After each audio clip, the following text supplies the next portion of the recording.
Young men speaking in the city square, trying to tell somebody that he cares. Can you blame the voice of youth for asking what is true? Yeah, the ones that you're calling wild are gonna be the leaders in a little while. When will the lonely voice of youth cry, what is true? This our world's waking to a newborn babe, and I solemnly swear it'll be their way. You better help that voice of youth find what is true. And the lonely voice of youth cries, what is true?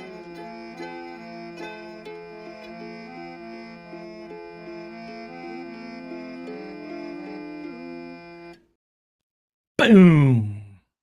Welcome in, everybody. It is another Piratey live stream. I hope everybody is strapped in and ready to rock. It's going to be a very difficult topic, but I have my Sampel. I hope you all have a suitable drink as well. And of course, a Muppet mug. If you do not have a Muppet mug, you should get one. You should buy one from the store. Got some nice Sampel in there. Of course, I got my Skull mug. Always a favorite. Looks very piratey. Smells good. Must be Bear Claw from Table Rock Tea Company. That's right. My favorite tea company. American tea, baby. And then, of course, in the captain's mug, straight from Pirate Island, Ocracoke itself, we have, I love this stuff, my ginger and turmeric tea with some Manuka honey that I put in. Of course, very important. Let's check out our favorite book, some Nassim Taleb. Let's see what wisdom, if any, we can glean from Robustness and Fragility.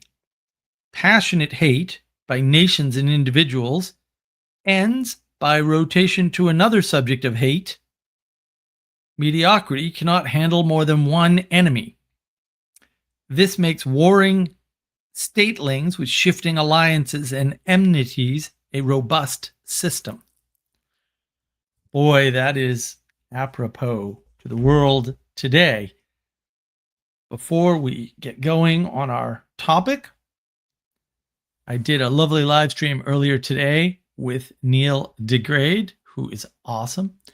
And a lot of what we talked about there is sort of like going to sort of, in a way, be covered here. And just as a note, something's changed, that's for sure. So I've got a bunch on that video, like 52 views. And then the next two videos are Age of Gnosis, right? And the Disconnect from Reality, and the Postmodern Modernism Invades, right? Which is about the Odyssey. And our earlier video did cover the Odyssey, of course, because that's one of the big topics everyone's talking about. So I don't believe that's happened before on the channel in that way, not in those numbers. Those are all double-digit numbers. So that's awesome. Thank you, everybody. Super excited. And also, in between my little live streams here, I did manage to record one of the videos I've been trying to get down for a number of years. And I think I managed it. I think I pulled it off. I'm probably going to fast track it. So if we can get it edited quickly enough, I'll release it this coming week, just because it's topical, and we'll hold the other two videos that I have already recorded. And so it's nice. I got a little bit of a backlog. I need more of a backlog, but got a little bit of backlog. We'll see how Monday goes. Should be fun. So yeah, I mean, finally, I think I found a way to talk about the levels of priority, attribute them to ourselves. And these are good ideas on authority from Scripture. right? So, just getting that right out of the way right now. This is part of a psyop, a very long-running psyop. In short, in the past, authority was always conveyed through force. Just not only force. It wasn't the only way to convey authority, right? But it was always part of that picture. And unlike, the old movies that you might believe, right, where it's a different story, right? And you can see the psyop. I mean, it's a real psyop, right? It's all about this progression from, morality as force, right? Making right, to morality as knowledge, right? I.e., the smartest person is the only that should rule. And this was exemplified by Plato's Republic. Because authority doesn't work without force. That doesn't mean that the way you get authority has to be force, but it means in order for you to maintain authority, you need some kind of force. I'm sorry. It's just the way it's always been. It's the way it has to be. I know why that would upset weak people. Also, they're weak. Why are we listening to them? It's actually a good question. It's an important question. I'm not saying you should never listen to somebody because they're weak, but you got to be real careful. If they're weak, why are we listening to them? Are we sure that's the right strategy? It doesn't seem like the right strategy. I mean, the Greeks and the Romans, for that matter, had this right. Like, weak people are dangerous. They tend to be duplicitous, right? Due to their weakness, right? They get easily scared and easily change alliances and allegiances. This is not a good thing. This is a minus. There's no pluses here. It's not neutral. You have to be careful with weak people. And you sort of see this idea that authority can be force, right? Even with the chimps that Dr. Jordan Peterson talks about. Yes, sometimes a tyrannical chimp wins. The strongest chimp can rule for a short time, but if he's not also nice, eventually that will go away. But that doesn't mean he didn't have the authority while he had the authority. Right? These flat models, which are trying to perfect things in the future, which is ridiculous, always leave that out. It's like, oh, sure, that tyranny doesn't last, but it happens over and over again, and we have to deal with it. And we should do that wisely, and maybe overthrowing tyranny is not always the best idea, or maybe how you do it matters. So what are the different types of authority? What attracts us to authority? I looked this up. People have models. They're so bad, and they're so obviously bad. I was shocked. I was like, no one could possibly fall for this. This is such drivel. No, people fell for it. 1920s, and I'm like, holy cats, no wonder why we're screwed up. We should go back to the original, scripture. If it ain't from scripture, it's not authoritative. Terrible, but less terrible than what we got. So I broken authority down. I don't know if this is a complete list. I don't try to claim to be complete. This stuff I'm doing is hard.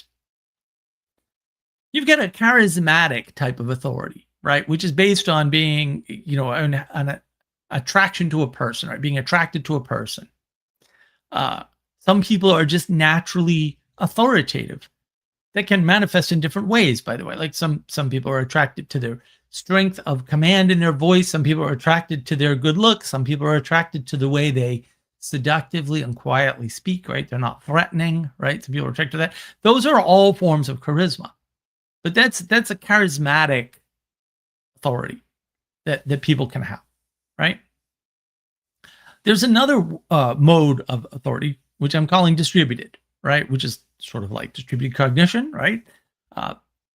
It's just basically other people listens to them, right? If other people listen to them, then it's like, oh, well, all these people are doing it. Maybe I should do it too. Yeah, there's the Girardian mimicry factor in there, maybe, if Girard has that right.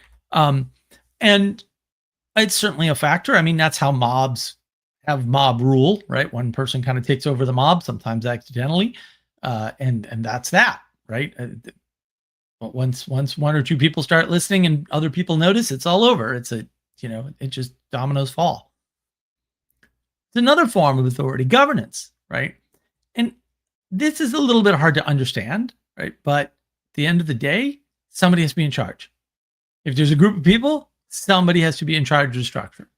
Families have a structure, local governments have a structure, state governments have a structure, countryside governments have a structure, nations have a structure, like lots of things. Libraries have structures, corporations have structures, right? So somebody's got to be placed in an authoritative position within that structure to help maintain the structure itself.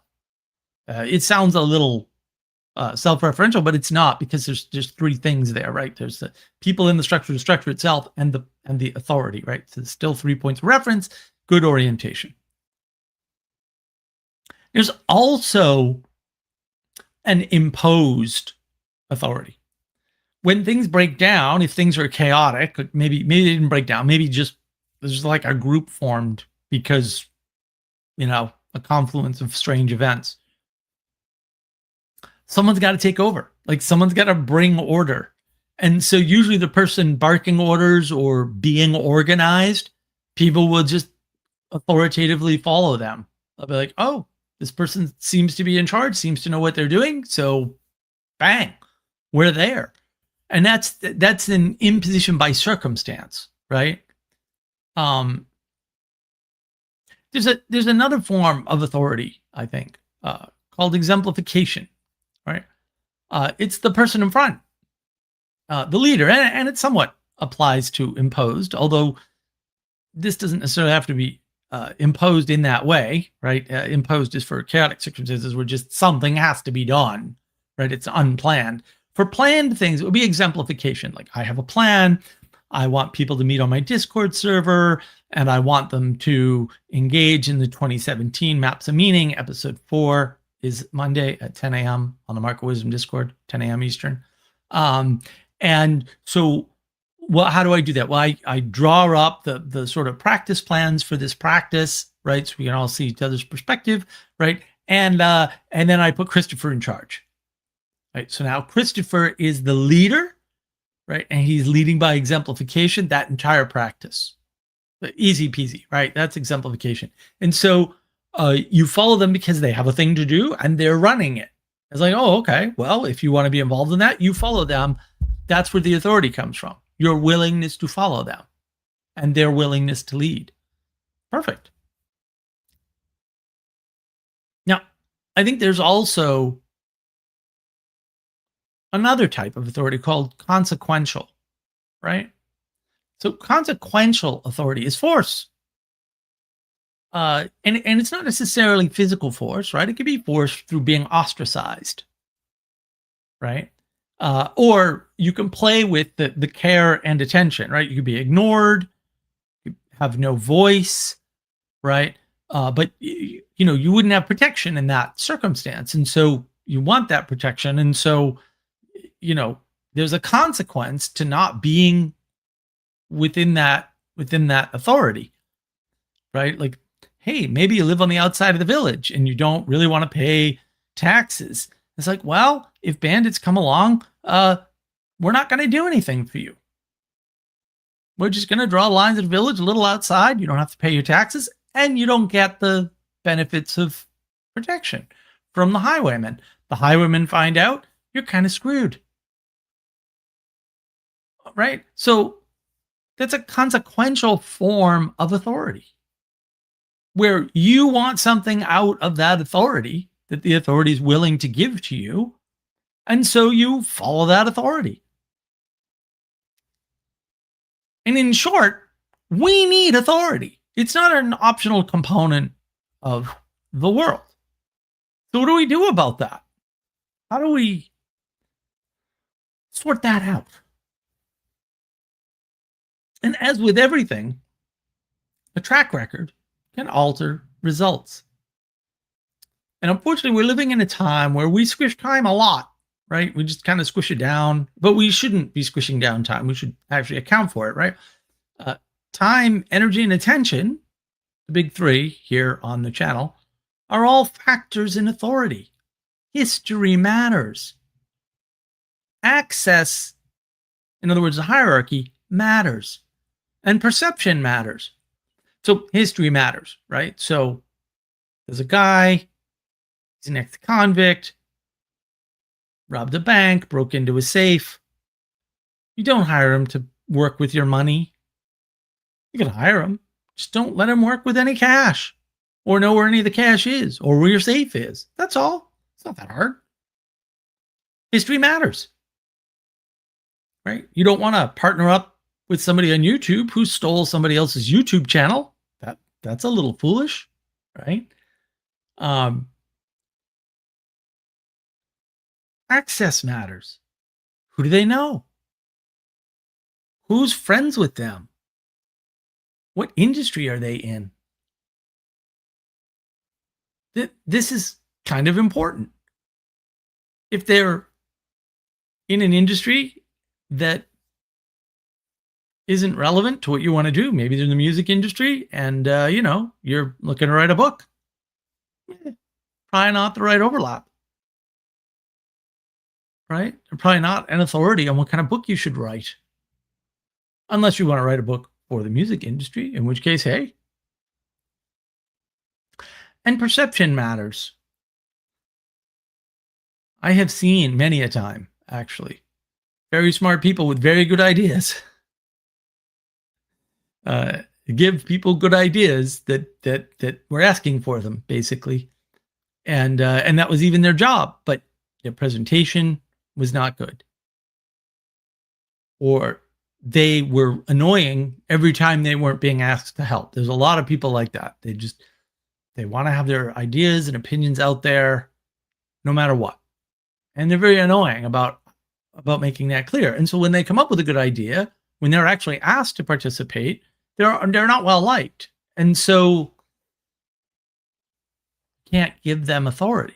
They can't take authority. They can't be authoritative. Perception matters. So if you do the thing and no one notices, it doesn't matter to authority. No one will find you authoritative. I once wrote some procedures for a company that I was contracting out for a few months called MFS, Mass Financial Services. And they got bought up by SunTrust, I think, but I think they turned into MSF. And I put my name on them. And 15 years later, somebody was like, your name sounds familiar. Did you ever work for MSF? And I'm like, oh, yeah. I worked for MFS. They were great. And he's like, I read a set of procedures. He said, I left there like 2 years ago. Your procedures were still being printed around and passed around and used. Which, that's kind of awesome. But I didn't do that with most things. Nobody knows. Nobody knows what I've done. Yeah, I've done a lot of stuff on computers. I just kind of whatever. I'm not going to get one of the $1 million. I wouldn't want it anyway. One of the $1 million jobs working with neural nets, even though I know neural nets really, really well. Actually, I'm going to do it. Everyone's going to go, what did you build with it? And I can show them all my personal private projects, and that's not going to mean anything to them. Especially now, how do we know you didn't have the AI draw them up? Fair enough. Now there's no way to tell.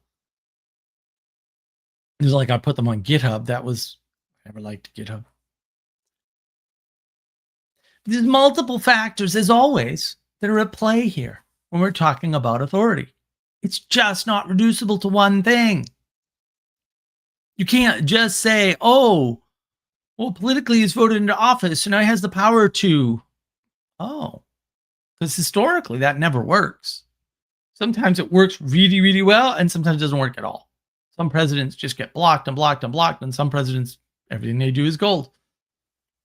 It's not that simple. It's not some economic calculation. Oh, the guy with the most money gets his way. No, historically, that's not the case at all. Things rarely go to plan. Right? So you can see it's just not reducible to single things. You can't just, it's the strongest guy. No, it's not. No, it's the strongest, most motivated guy who actually wants to be in charge. No, it's not. Not true.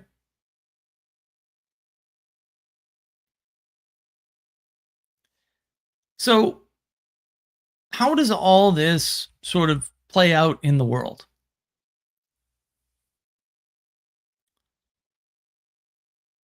Well, let's suppose that you want some reduced idea like power, because maybe that is as complicated a concept as your mind can hold, given all the important things you're dealing with, right? So the best sort of reduced analog you have is the word power. So you just go, I want some power.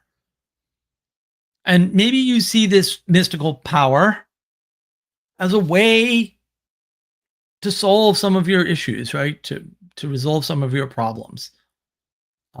Maybe to free up your mind to think more, right? Like, oh man, if I didn't have to go to work every day, I could just sit back and talk about philosophy 24/7. Maybe. And all you need to do is to get that power. But how? Well, you'll read Karl Marx. He'll give you an idea. It always ends the same way because he's tricking you. I have a video on that, by the way. Right? Trick of socialism. The most sort of common idea of power coming off of the violence is always a bad mentality. It's influence, right? So if power isn't violence, it's influence. Mostly that boils down to control of others through words and image. Not necessarily image as, although also image as, but image as such. So we're moving away from power as violence, or the only way to get power is violence, to this way of getting power through words, propositions, and image. And that isn't the only form of influence, but it is one, right? And hopefully, you can speak well enough and dress well enough that you don't buy into your own BS, which can happen over time. I'm looking at you, Candace Owens, like you bought into your own BS. And now a solution is available because you have that power. But how did you get that power? You became an author. The snappy dress, the good use of words, even Dr. Jordan Peterson, oh, you're a monster if you can use your words well. I don't know about that. And you're the author of your own identity, which in marketing terms is called having a personal brand, by the way. And therefore, your own destiny, because you're the author. You're writing the story. Now, this obviously makes no sense, right? That you can just write the story that you're the main character of and control the set and setting and what happens to the character as the character. Like the self-referential doesn't really work. But just think if everyone is off trying to author themselves into their own, pre-chosen personal brand, right? Personal identity. Who exactly is running the show? Well, technically, no one at that point, which is one of the fears you hear people talk about. Well, maybe no one's in charge, right? Or they swing the other way, right? Which is the Illuminati are in charge, which is really just the lizard people or something. I don't know. Or whatever the conspiracy nuts are doing this week. Everyone begins to act as if they are both in the show and in control of the show, an impossible condition. And of course, whatever they're trying to do fails, right? And maybe it works for a while, they make some progress, but then it fails. And so it must be LARPing. They must all be LARPing because you're LARPing, so everybody else must be LARPing. And why is their LARP succeeding and your LARP failing? That doesn't explain anything, does it? No, not really. It really kind of just detours you, right? Or it's lizard people. Like those are your options. No wonder why there's all this conspiracy around. If people have this idea of power and they're doing it through authoring their own world and their own character within that world, authoring their own identity, it's all foolishness. It's all crazy individualism, whack job stuff. And it's no wonder the postmoderns, lead to the death of the author. They need to replace authority as such, and authority comes from author. And they do that by giving you permission to do so for yourself, knowing full well that in all the hard things, the things that you're not thinking of or that you can't think of or, just will pay attention to later maybe, you'll default to listening to them. They're the ones that open the door after all. They're your gracious benefactors of your own ego-feeding behavior. I wonder why narcissism is kind of spreading everywhere. Oh, could be related. And take that seriously, because you just look around and that's it. I mean, once you remove scripture as the authority, the postmodernism begins immediately. That's also the time frame that historians give for modernism, by the way, which is supported by what Jonathan Peugeot said at Symbolic World too. So I think he's right about that. I don't think he understands what that means necessarily, but yeah, that's a big problem. Once the authority is up for grabs, maybe through translation, maybe through interpretation, maybe through both, then postmodernism is here. That's the same spirit. And why any kind of artist would want this is beyond me. I mean, basically the death of the author and the death of the artist are the same. But now you've got a lot of people who, granted, they don't know what art is and they don't see it clearly, but they all want to be artists. I don't think that's a coincidence. I think that, well, A, if you kill the artist, someone has to take over. It might as well be them. But B, if it's really not that valuable because anybody can do it, then anybody can do it. And that's how you get postmodern art. That's how you get modern art, because postmodernism begins at modernity. Modernity begins where modernity begins historically. Just look it up. I mean, it's not, where's the early modern period? Oh, I see. Yeah, what else is going on over there? What was that definition of authorities from scripture? Oh, weird. I'm sure it's just coincidence. Must be. So ultimately, there's a reason to flatten authority, right? And because not only does authority conflict, we'll say directly, but also indirectly. So a direct conflict of authority in the United States would be the power of the president versus the power of Congress, or the power of the president versus the power of the court, the power of the court versus the power of Congress. It was checks and balances system, at least at the federal level. It doesn't work that way at the state level. Some states it does, some states it doesn't, right?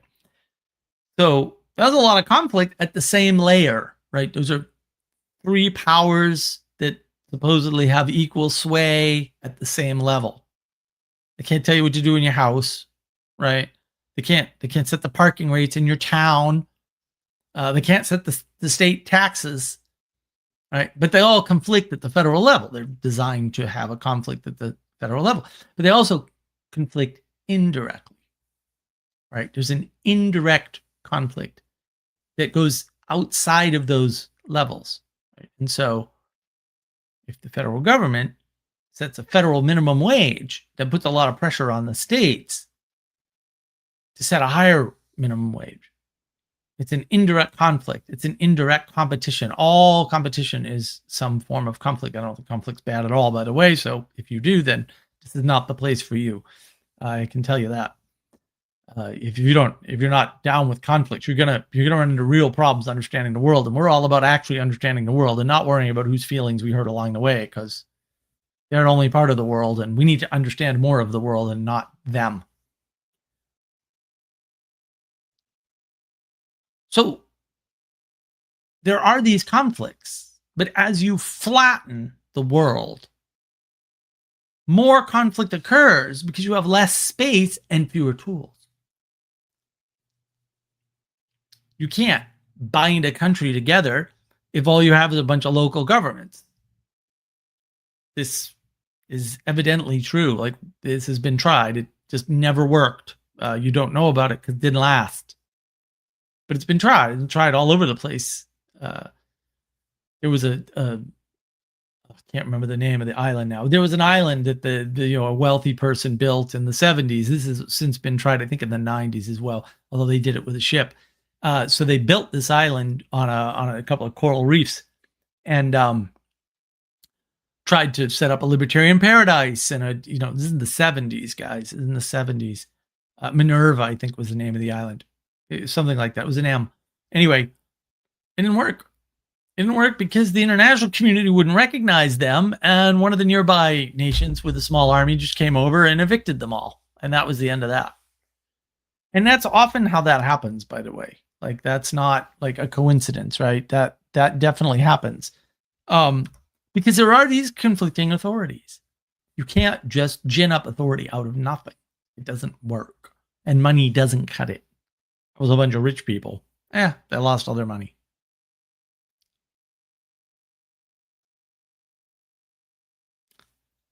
If you don't have a binding agent above you, you have a problem that's going to multiply.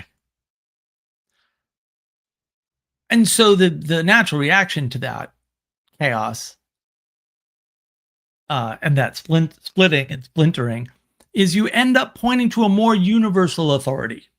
Right? Now, in the age of gnosis, where propositions are the best representation of knowledge and knowledge is the highest value, you end up with universal authorities like law. Of course, well, what's the difference between international law and uniform commercial code and then federal law in the US? That's a good question. You end up with things like economics. We all have economics in common. Well, not really at all, but whatever. Politics, right? And you end up with these inherent conflicts, right? Where people Trump is a fascist, right? While they're saying he's not doing enough about COVID. I'm like, this means your brain doesn't work. It means you're stupid.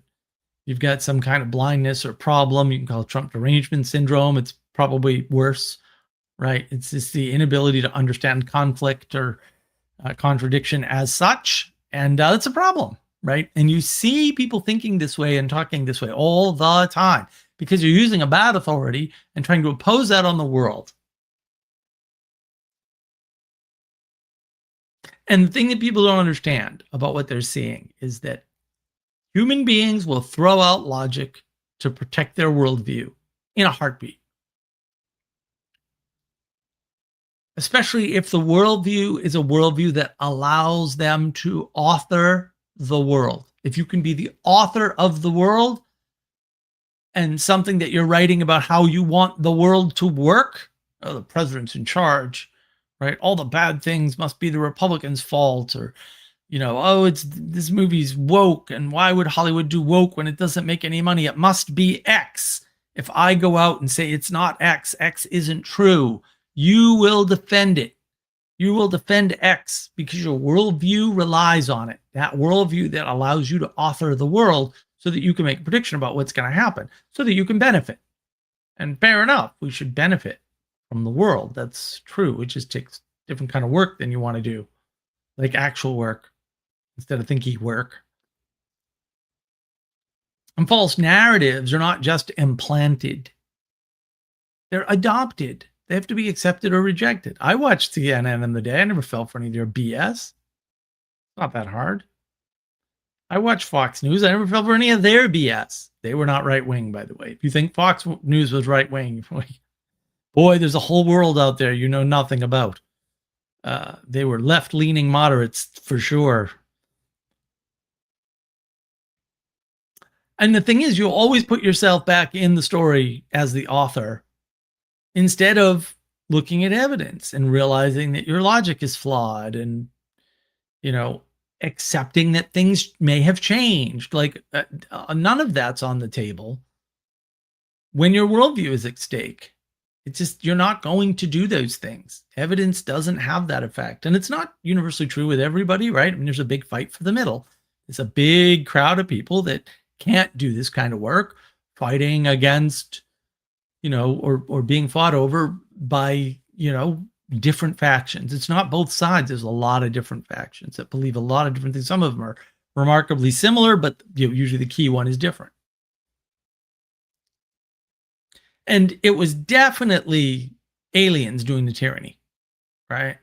Because ultimately, although people don't realize it, yeah, people will throw out their logic. People will be completely irrational, but their reason, their ability to reason remains intact. The reason is they want to be able to make sense of the world. And if they feel that they should and could just be the author of the world and tell everybody how it works, and then it will work that way, then they're going to defend that to the death. And that psyop of you being able to make sense of the world, we'll say for yourself, by yourself, and maybe have something meaningful to say about the war in Iran, like that psyop was handed to you, you idiot. You're the NPC. If you're commenting on things you don't know anything about, you know, one of the things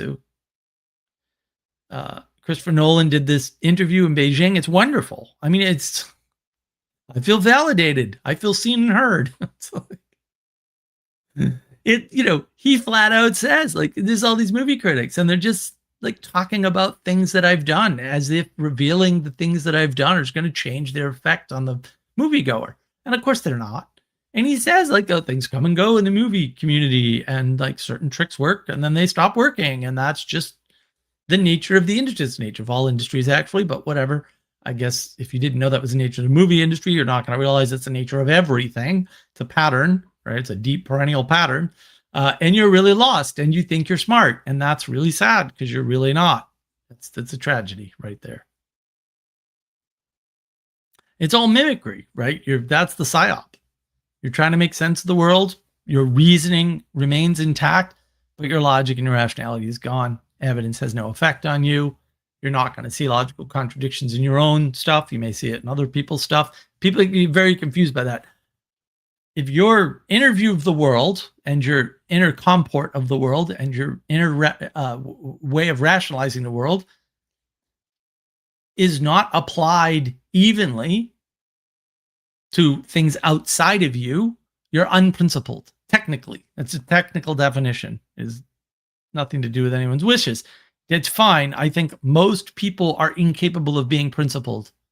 And we all have areas where we're not able to be principled because we're blind, right? We don't have eyes to see, or we just have struggles, right?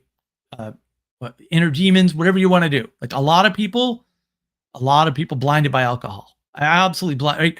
Oh, well, I'll just go out. I know they'll be drinking, but I can just have one drink. And then they can't, right? They can't. It's okay. You're unprincipled when it comes to alcohol. That's fine.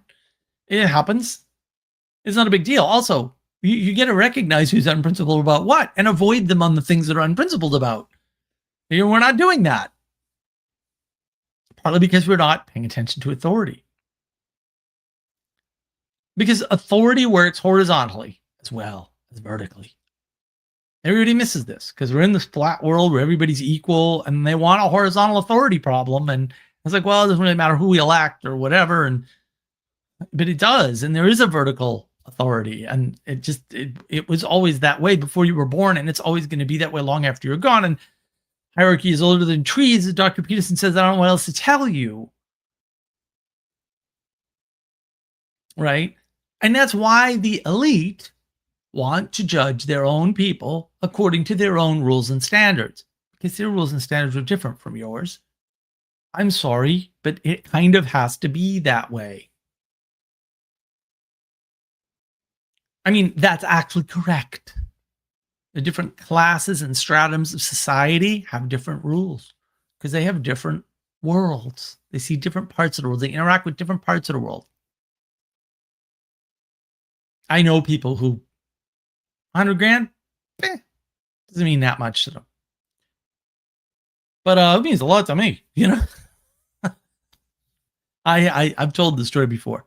A very smart friend of mine, PhD from MIT in biomechanical engineering. He took the bio part of that at Harvard Med School. Pretty sure it was the first year of that program. Anyway, very, very smart guy. He's musically gifted. He's super capable. He's very, very bright. He remembers the world as near as I can tell. Is unbelievable the stuff he does. Also makes blaring errors and cannot code, or at least he couldn't last time I looked at his code. I was like, what is this nonsense? This is something I know. You're not good. Don't do this. You're bad at it. Right. So why everyone's got their blind spots, right? Also, drank too much alcohol for a while. Never have an Irish roommate. The Irish roommate will bring the other roommate down. It happens. I was talking to him when they sold the LA basketball team, and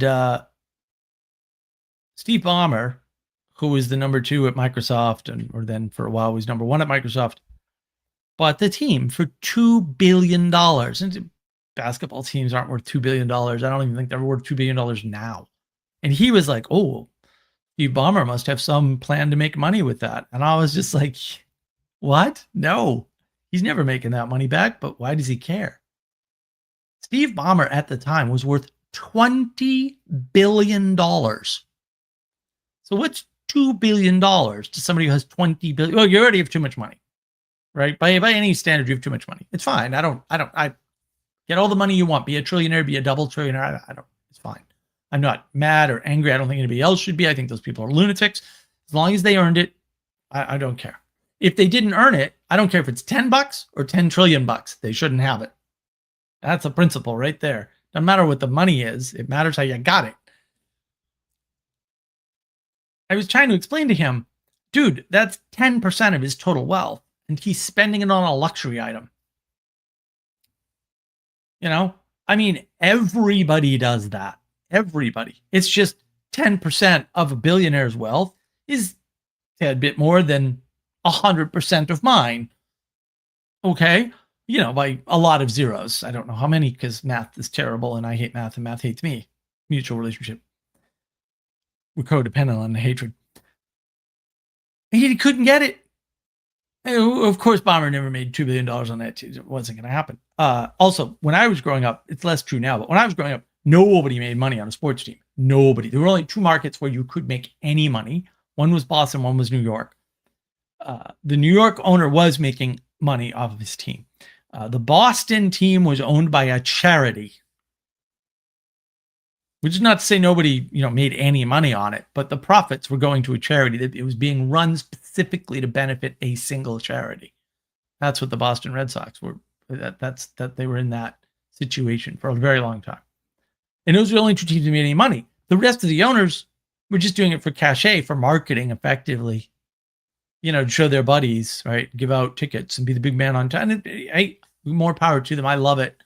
Thank you. We have stadiums. We used to have cheap tickets. We don't have cheap tickets anymore, probably because they're making money. If they weren't making any money, I could afford to go to a freaking game. Although we have the Fireflies in Columbia. We got to go to that. Actually, we're running out of games to go to. We got to go down there. Catch at least one of those games. They're fun. Those rules are different for those guys. And they just are.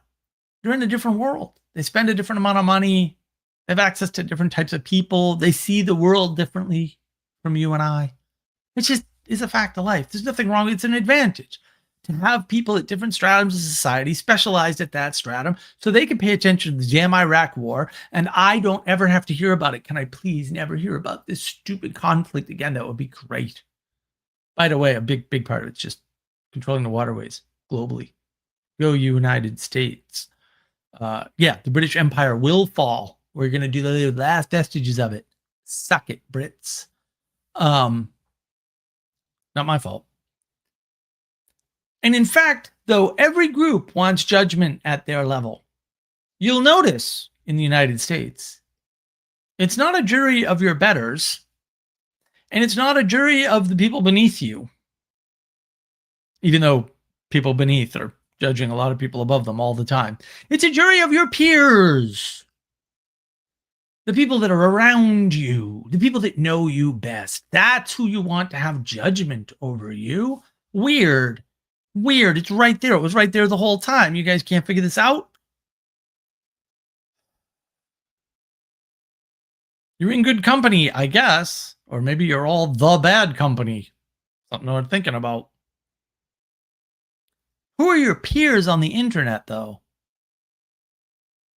And this is an important question indeed. What the hell did we just break? Or maybe an easier question, because it's a shorter list, is what didn't we break?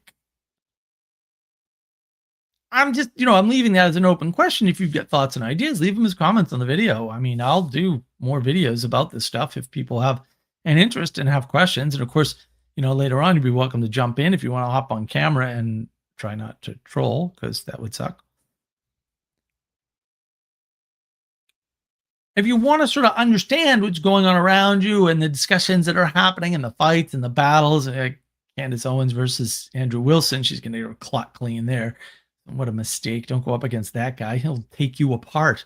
You better be damn close to perfect or he's going to absolutely wreck you.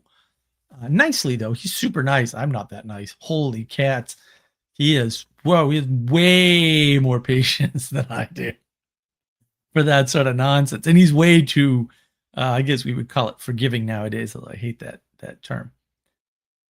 Let's just remember that people always want someone else to do the work, right? They want to do what they want to do. They want to do their things, right? Like, they don't want to manage other people or other situations. And like, fair enough. I generally don't either, right? We have this board game project. I did a bunch of the ideation for the board game. I ran all these simulations. I wrote some codes that we could test the stupid board game online. I'm never making an online game. Sorry, it's not happening. We just need to do that for ideation. I got together, I already had some of these resources, right? I got together the artists, get together a graphic editor, got to get together some help writing the questions, and I put Christopher in charge, right? Because it could, right? Because that's what I wanted to work on. And then when I was done doing the work that I'm good at, I put somebody else in charge to do work that I'm not good at so I could do other freaking things. Although I need to start writing that damn manners book again. I got to there's a bunch of scut work, you would call it, if you worked on a ship, that has to get done that I have to do. I don't want to critique the Iran war and do all the research, and I don't want to do it. I don't want to do it. I don't want to find out the truth about Charlie Kirk's murder. And I don't want to do that. I also don't want to debate people like Andrew Wilson does. Why? I don't even believe that moves people all that much. Not supposed to, so whatever. It works for him and he's great at it and he should continue doing it, but I don't want to do that. But now you need someone who wants to manage the thing, right? So you'll give them the authority to manage that thing. And then bitch about it, of course, when the authority doesn't do what you wish it to do. Like, you'll do that. People do that all the time. It's not healthy. But you see that everywhere on the internet. Trump should do this, and this person should that. The Democrats should do this, and blah, blah, blah. So what did you do? You're sitting on your tail all day, typing on the keyboard, trying to tell everybody else what to do? Because that's what it looks like you're doing. I don't know. And such is the core confusion when we learn the wrong things about the world. We stuff our head with a bunch of useless facts about the world. There are useful facts about the world, but there are a lot of way more useless facts about the world than useful facts, right? When we, end up with this sort of video game reality image of how the world works. But there is an authority there. Everyone's like, oh, video games, I'm in charge. I can shut it off whenever I want. But yeah, but you don't. And you keep playing. And while you're playing, you're under the authority of the video game manufacturer. They've captured your time, energy, attention completely. And they already got your money. Oops. Yeah, you can quit whenever you want. Like the drug addict. Lovely. That authority already happened. You already gave into that. It's consequential authority. You want to play the video game? You got to pay the money and give it your time, energy, and attention. I actually have 4 video games I've never opened. I wanted them. I have them. Usually other people bought them, thank goodness. I really want to play them, and then I'm like, nah, I'm not going to play this. And I suck at most video games. I'm terrible at most video games. There are technical reasons for that. There are other reasons, like I refuse to put too much time into certain things. So unless we're playing like Quick World, and I can do okay at World of Tanks, but unless you're playing Quick World, where you will not beat me, I'm sorry, it's not gonna happen. I was in the top 1% of Quick World players for years, especially for 244 map. Fucking phenomenal. That was just great. Really good. But it's a tactical game, so except for that, I suck. Terrible. Can't win Pac-Man. Can't win. I love Galaxy. Can't win Galaxian. Hate Galaga. Terrible game. I tried God of War. I love God of War. I love the concept. I can't get past the first couple levels. I tried the new Doom on the PlayStation 4. I don't understand where to unlock. Been through the whole map. I watched a playthrough. I still can't. I'm like, where did he go? He played through too quick. I don't see what he did. I just suck at video games. It's fine. I'm not too worried about it. I could probably write better video games than I could play them. It's been years since I wrote any kind of video game. But hopefully now you can see how even in the video game reality, authority is not an optional component. And people want the authority, usually not them, because again, they're lazy. They want to do other things, to tell others what to do, but not to tell them what to do. Now, this is a tell, again, for these principles, right? You have an internal rule. I don't want anybody telling me what to do, but I want somebody telling these other people what to do. That's your external rule. They're not consistent. That's a problem of principle. That's an unprincipled individual, at least with respect to that thing, right? It doesn't mean they're completely unprincipled. Doesn't matter, though, because they're unprincipled about that. So, like, that's a landmine waiting to go off. Don't step on the landmine waiting to go. Don't go, well, but they're really principled over here. I don't care about over here. We weren't talking about that. Don't re-author the story that I was telling so that you can perfect the world by adding in the thing that isn't here, because it's still not here. Pragmatism for the win, right? Pragmatism, you don't let people re-author your story. You say, no, you change your narrative, go to hell, which needs to be done more often, by the way. And that performative contradiction is a good indication, in this case, of some component of the world that we cannot do without. We have to have authority. That's why we're willing to put up with an internal-external contradiction about authority, because we know it has to be there unconsciously or subconsciously.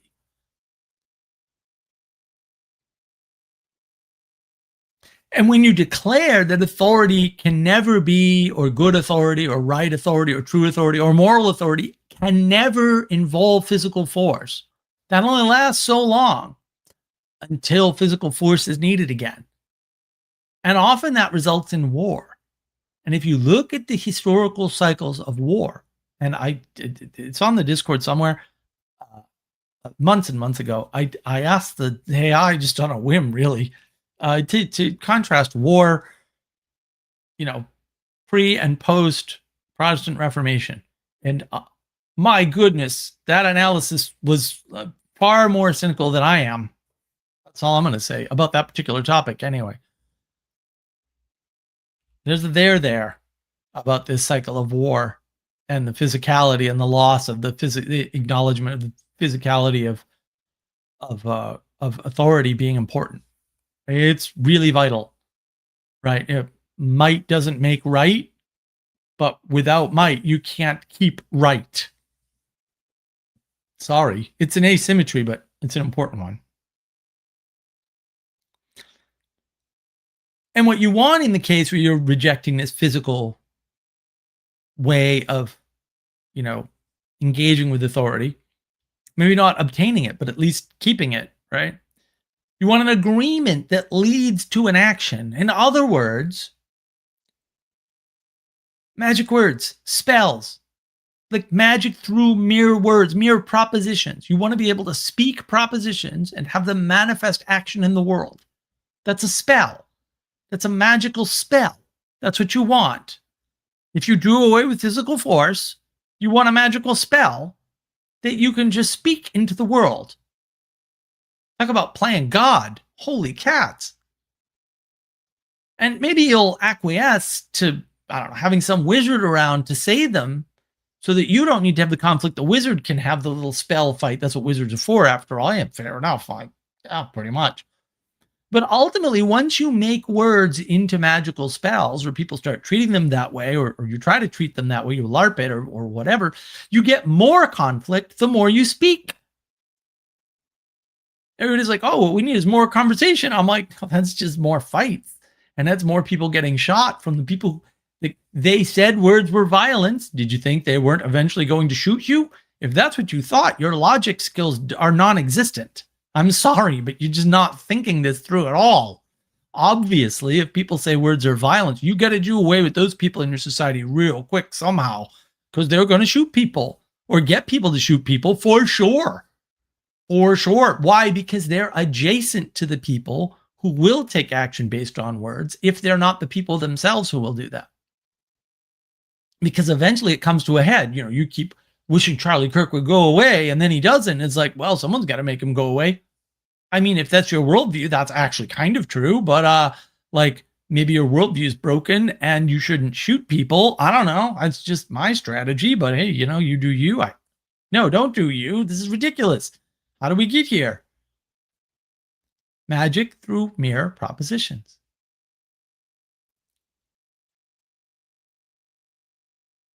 The more you talk, the more conflict you're going to get. And the more speech you get, the more conversation you get, the more conflict you get, the more everyone else speaks. And look around, wake up. If words are violence, what did you expect to happen? There are consequences in the world. And now you have a conflict over language itself. And so there's a bunch of people who think they're right. They're using the right language, using good terminology. They've got a real command. Maybe they have a PhD or 10 or whatever. I don't care. They're super arrogant. There's a difference between arrogance and confidence. I know we've lost that. There's a difference between arrogance, confidence, and passion. Maybe I'll try to do that someday. Goodness, you want to see that? Comment below. We'll see. And those guys, they prefer their words. And they're proclaiming, because not everybody uses language the same way. And once they find this out, they get very upset. They start doing this proclaiming that language itself is broken. The language isn't broken. You're just an idiot. It's a different problem.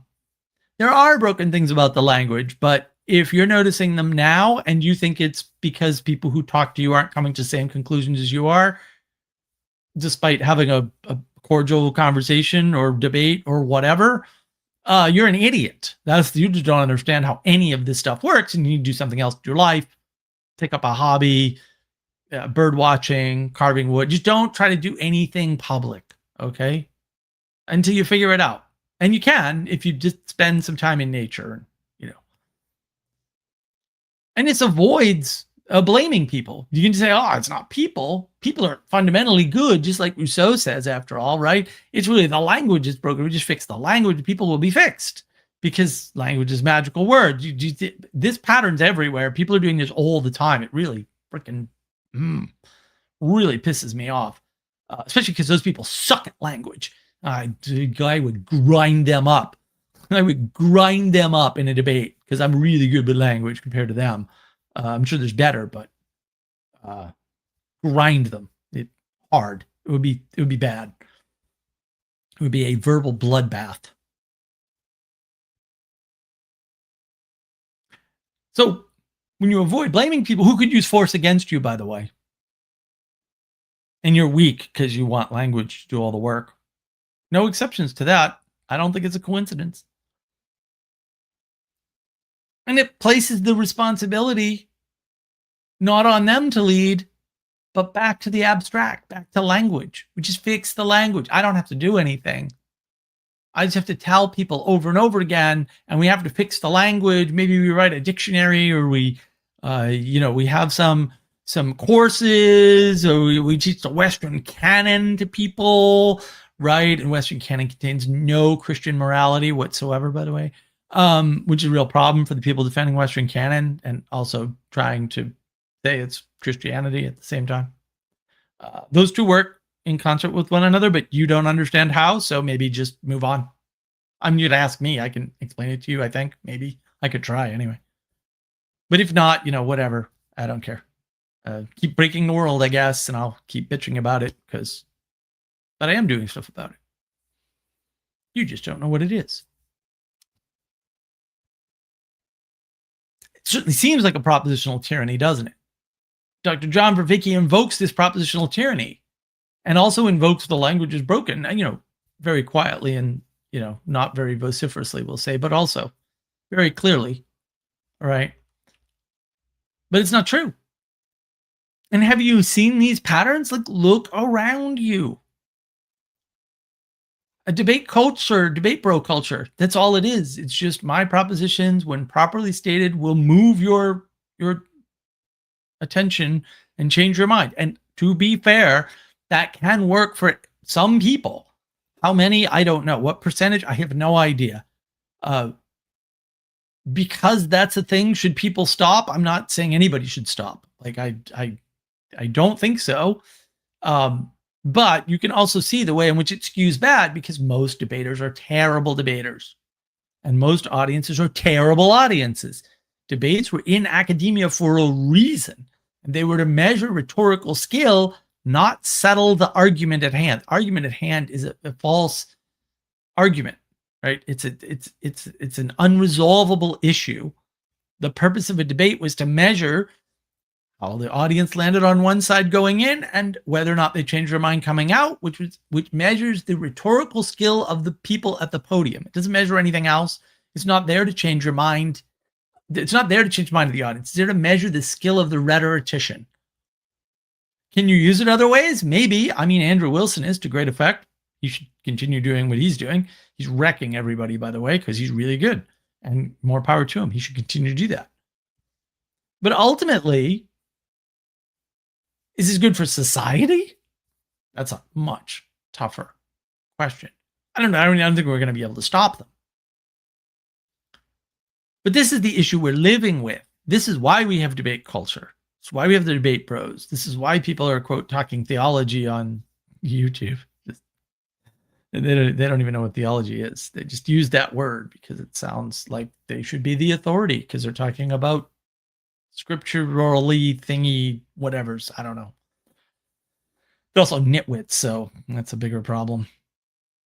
And we've given them bullhorn. There's nothing worse than a nitwit with a bullhorn. No, you should have an IQ test before you get on the internet. But the larger problem, however, is not merely authority anymore, right? But the lack of identity. And why would we be talking about a problem with authority and the lack of identity in the same monologue on this channel called Navigating Patterns? Could there be a connection? You see, because all authority, for all things, for all time, older than trees, cannot be located in one place. In other words, you can't have a grand head of the universe. At least not in the earthly or material sense. We need to know where we are in relation to the hierarchies around us. And each of those hierarchies needs to have an authority to help hold it together. We need to know how we fit into the whole thing. And that includes all the parts of the thing. The family is fractally similar to the state. I know somebody sort of denied that. It was on Twitter. I was like, well, bro, the video, Luke Burgess actually said exactly that. I was just reiterating it before watching the video, of course, because it didn't matter which way it went. Like, when you tell the truth, it doesn't, like, you can answer ahead of time, because either they hated the truth and you'll be in agreement, or they didn't hit at the truth and you will still have spoken the truth. Plus, this goes to your column either way. Like, it's a no-lose situation. It's kind of cool. That fractal similarity of the family is there at the national level as well. You see it in corporations. I mean, for a while there was this whole thing about work wife and work husband. Like, like, people talk like this all the time. Like, we actually define things that way. Like, who's the head of the nation? Who's the head of the family? Who's the head of the mafia? Like, what a weird way to talk.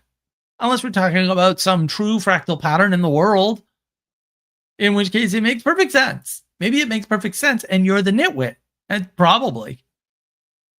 The world probably ordered. In fact, it was probably an ordered world when you came into it. That would be my guess. I don't know. I mean, I can't prove it. I wasn't here before me. I might have been here before you, but I wasn't here before me. But I'm pretty sure it's really see like all the evidence I have, you know? And there was all this stuff that's passed down that works. It was mysterious that it would work if it weren't reflecting some order that had been there prior to my existence. I don't know why people are confused about this. The Sam Harrises of the world and even the Jordan Petersons of the world clearly don't understand this. It's so sad. But my evolution, well, yeah, that wouldn't work either unless there were a pre-created order. I don't care what you do to your silly set of theories and inferences and logical conclusions and irrationalities or whatever. You still got to have a pre-created order to have evolution, buddy. It's not going to work any other way. I don't know what to tell you. It's got to be discovering something. And whatever it's discovering has to have been there before it. Oops.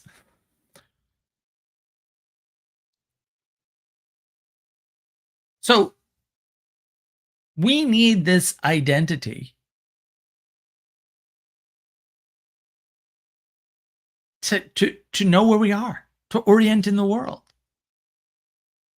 to understand our relationship to the things around us in the place that we're in. I go into a business, I know the CEO is the guy in charge. Okay.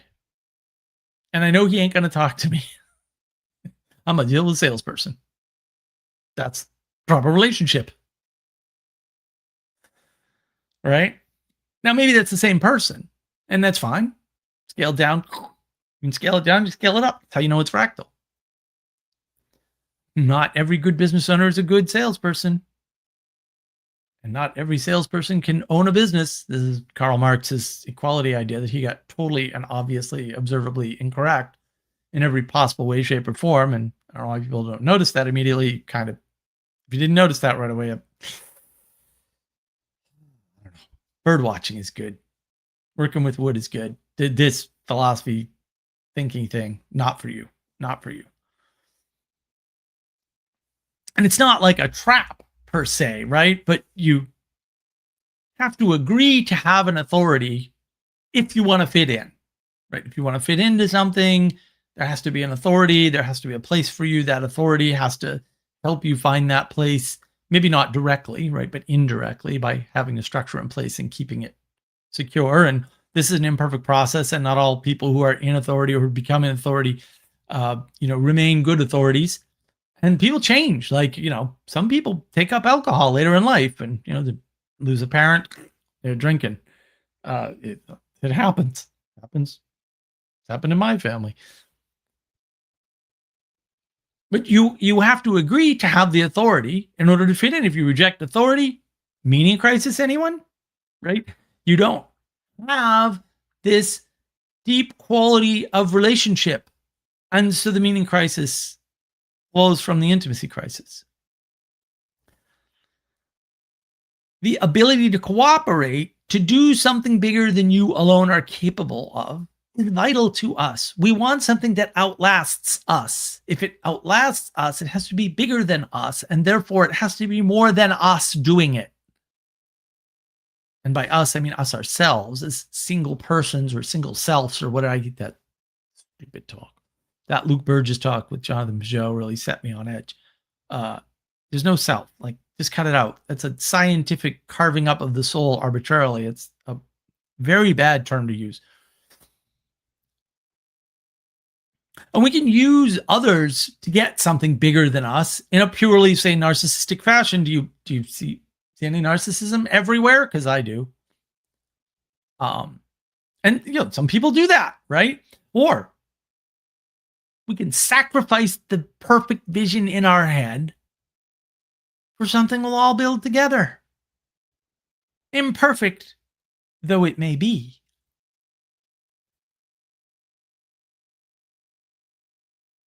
It's not that I didn't want to own and control all aspects of the wisdom game, but I'd rather have a product that's not perfectly true to my vision, especially since the team I have can improve on all the aspects. of my vision that weren't great because I'm not that good at all those things. But I still had to give up my baby in my head. Now I happen to be very good at this. I've been an entrepreneur, right?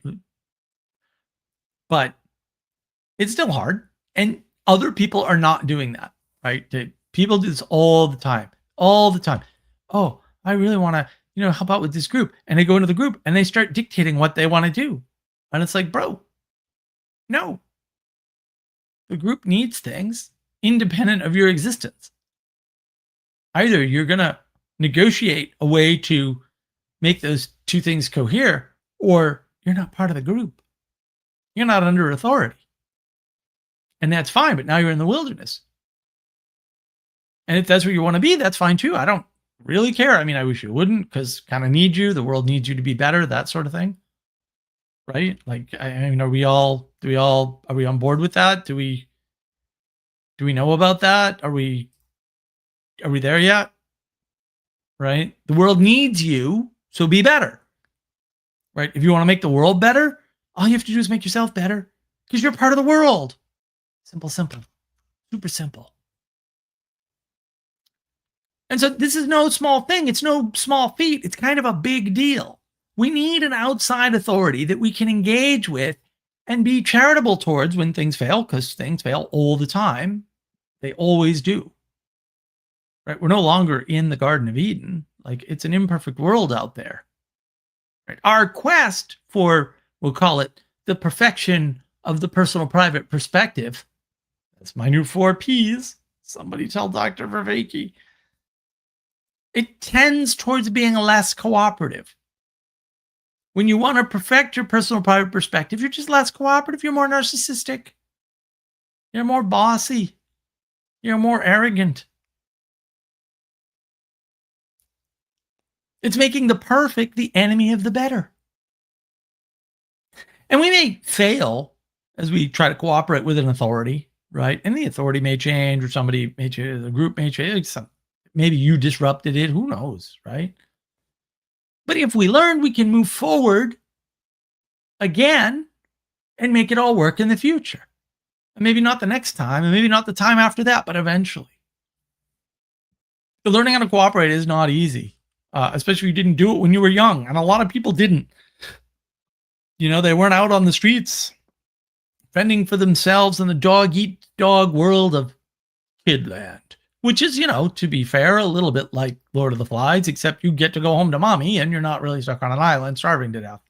Also, Lord of the Flies is like the biggest BS book of all time, but I did enjoy reading it, but also like Catcher in the Rye. Like, what are you guys doing? Why are we reading these books? These books are dumb. And since identity comes from above, the entirety of the identity crisis can be easily known, understood, made sense of, and resolved with repairing our sense for proper authority. And it's a tricky concept, right? Because now it's like, well, you've opened the door. What's proper authority, Mark? And that's yes. And I'm not saying this is a straightforward process for you now.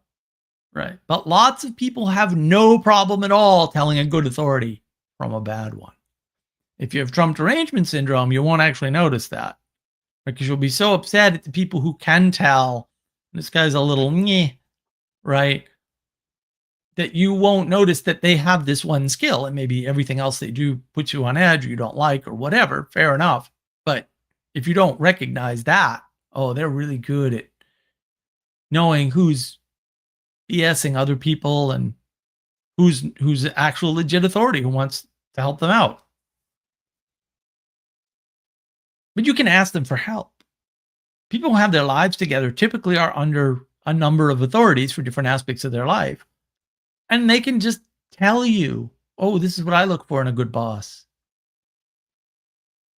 Every single time I took a contract against my sort of better set of rule set, like the last one I took in Colombia here. The first thing they did was they offered they put the job at one rate, and they cut $5,000 a year off of that, which, honestly wasn't that much money. But I was like, now no. This is no.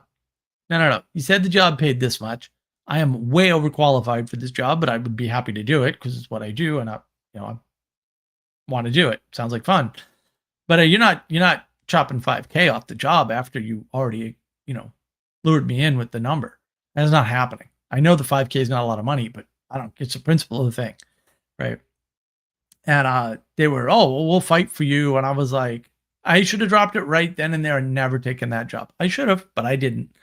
And I paid the price for that one. Right there, should have known. Should have known you violated my rules. And I just, I was so like, no, I really want to do this job. It's great that they have this nice tech job here in Colombia and it'll be fun. And, it was bad timing anyway. So don't get a job when your mother has cancer. It's just not a good plan. Just find a way to take some time off. But if you're not asking people for help who have experience, who seem to have their lives together, who seem to be under authorities just fine, I don't know how you're going to learn how to spot good and bad authorities. Like, I just don't know. I mean, maybe there's another way, but I doubt it. It doesn't seem like it's working. If there is one, it seems like everything's getting worse, right? And people can point the way or sometimes give reasons and say, no, this is my rule set. Like I said, I have a bunch of rules for employers in particular because I did a lot of consulting. Like, oh, is this a good contract? Like, what are these guys like? I can kind of tell from what questions they ask and how they behave and little things, right?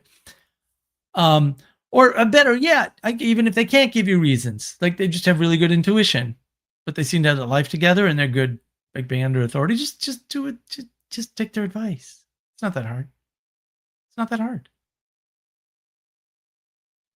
There are skills that you can learn without, again, maybe you skip the Lord of the Flies like aspect of, kids go out and play, get out of the house, go play, don't come back until dark, but you better be back as soon as it's dark. That whole contradictory or seeming contradictory parental thing that they used to do that they stopped doing at some point, which, I was not aware of.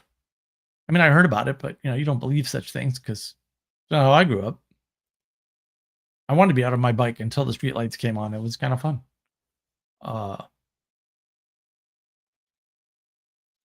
Look at the history of people.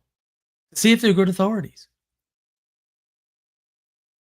Right. The guy who moved from, that other state over there in the midst of a church scandal is probably not going to make a good pastor for your church.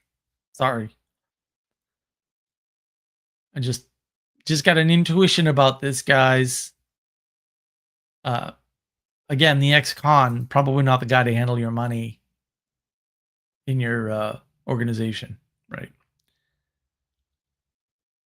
And don't assume that some career, right, a PhD, for example, or some crowd can pick a better authority than you can, right? That they'll notice some genius better than you will, right? But do not pick alone either, right? So there's this middle ground between going with the wisdom of the crowds, this is called, or like consulting people you trust, people that have shown themselves throughout time to be trustworthy on this issue. Maybe not on everything. Fair enough. I get a lot of friends, would not trust them alone with my girlfriend. Sorry. Not naming names, but also not trusting them alone with my girlfriend. Could I call them up at 3 a.m. and say, get your ass over here, I need your help? And they would just go without further, absolutely. Still not trusting with my girlfriend. That's okay. Use people who have done things under authority well, right? Oh, I have these jobs, but they never work out. I always get in a tussle with my boss. You avoid that guy's advice. Not good career advice. Not good advice about how to be under an authority and deal with them, because authorities aren't perfect. Like, this isn't about perfection. It might be about perfection for you. That makes you the problem, by the way. I'm just going to give it away now.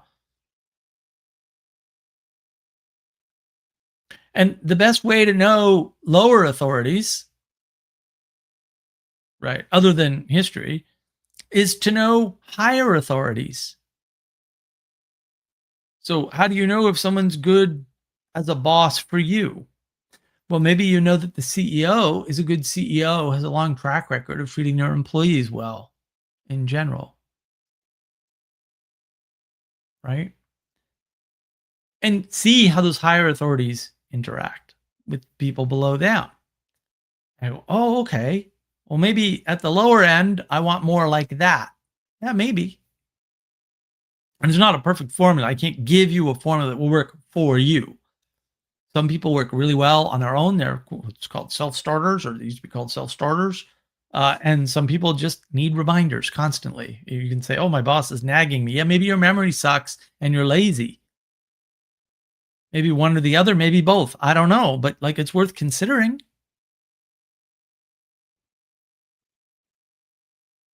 Deep hierarchy matters. And if you scale that up fractally, which you should, what hierarchy are you ultimately under? What is the ultimate authority for you? Make sure it's not a scripture, by the way, because that's just propositions, and we're back into the propositional tyranny. Your authority needs to be embodied. It needs to be, or at least have an aspect of personhood. Because as a person, that's what you relate to the best. All right, folks, that is all I have on authority. Holy cats, an hour and 24. Well, I guess I'm not surprised. Lynn, so nice to see you again. 10 jewels, gold coin. Well, thank you. What are jewels? I'm sorry. I don't know how this stupid internet works anymore. The internet keeps changing. Yar, Christopher, yar. It's good to see you, sir. Look, questions, concerns, we got live chats, and if anybody wants to join, I will throw the link in the YouTube thingies, and you can, in fact, I'll even remember to pin it, because sometimes I'm not retarded. It doesn't happen often, so enjoy it while it's here. Feel free to jump in, and we can discuss authority. And on this channel, I'm the authority. It's my channel. That's how that works. I build it. I own it. I'm the author. Like, technically, it's not that hard, right? Oh, this tea is good. I love the tea. I need the tea too because I'm freaking tired. It's been a long day. There he is. Is your boat back in good order now that I've plundered your treasures? Yeah, things are going okay. Did you notice the little gems I pulled out from your ship? I did, yes. That was very good. I really like the monologue, so it's probably one of the best ever. So. Oh wow, yeah, I'm feeling pretty good today. I don't know what's going on. I was great live stream earlier, and then I recorded the impossible video, or one of the 3 impossible videos, and yeah, the monologue, it just came together over the past 2 days pretty well, and I felt even better when I read it. I gotta say, I'm feeling like I'm on fire, baby. It's doing pretty good. Yeah. What do you got, Christopher? You got anything on authority or any observations? I'm super, super pleased by your initial assessment. I'm most happy. I appreciate it. Yeah, you were talking about people being under authority, and that's probably a good thing to learn when you're young, is to just put yourself under an authority, temporarily, regardless of how good that is. Working a few weeks or a few months, when you're young under a bad authority is probably valuable experience for you to learn there. Yeah. Well, we used to be put under authority all the time, often by force. I don't know what to tell you, but that's part of formation. But we've completely lost the idea of formation. There's a few people talking about it. We'll see. I'm gonna maybe this fall have a conversation with somebody, and maybe that'll come up. That person's used the term, so I was super pleased. Nice. So they've already indicated they're coming on. So we gotta wait. Cool. That's all. People are busy. I don't know why. I'm not busy. What's your problem? You know, Yeah. I got all kinds of yard work that's not done. That's how I stay not busy. Easy. That Doing will do nothing it. is Yeah. simple. So, yeah. What else? What else you got? I liked it was earlier in this, or closer to the beginning. You were mentioning like 3 different aspects of authority, and it's like an orientation thing where you need 3 points outside yourself Mm, to navigate it. And so if you're going to navigate authority, you need like 3 perspectives that aren't yours on authority. yeah. So Yeah. that was a very good point that you made. Good. Yeah. And then, yeah, you were talking about the hierarchy there, which is obviously related and needs to be gone over with this. So that was very good as well. Cool. Any big insights? Anything you're gonna like take away? Um,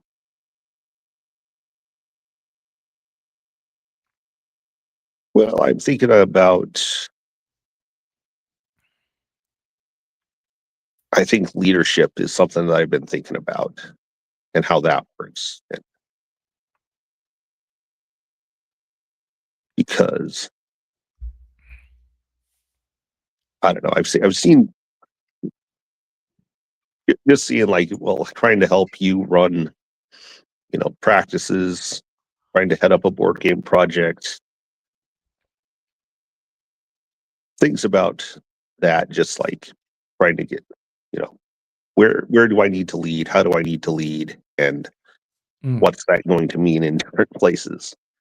There was a thing you said about leadership, I don't know, recently, some of the last 2 weeks, whatever, that you're like lending your virtue to the other people.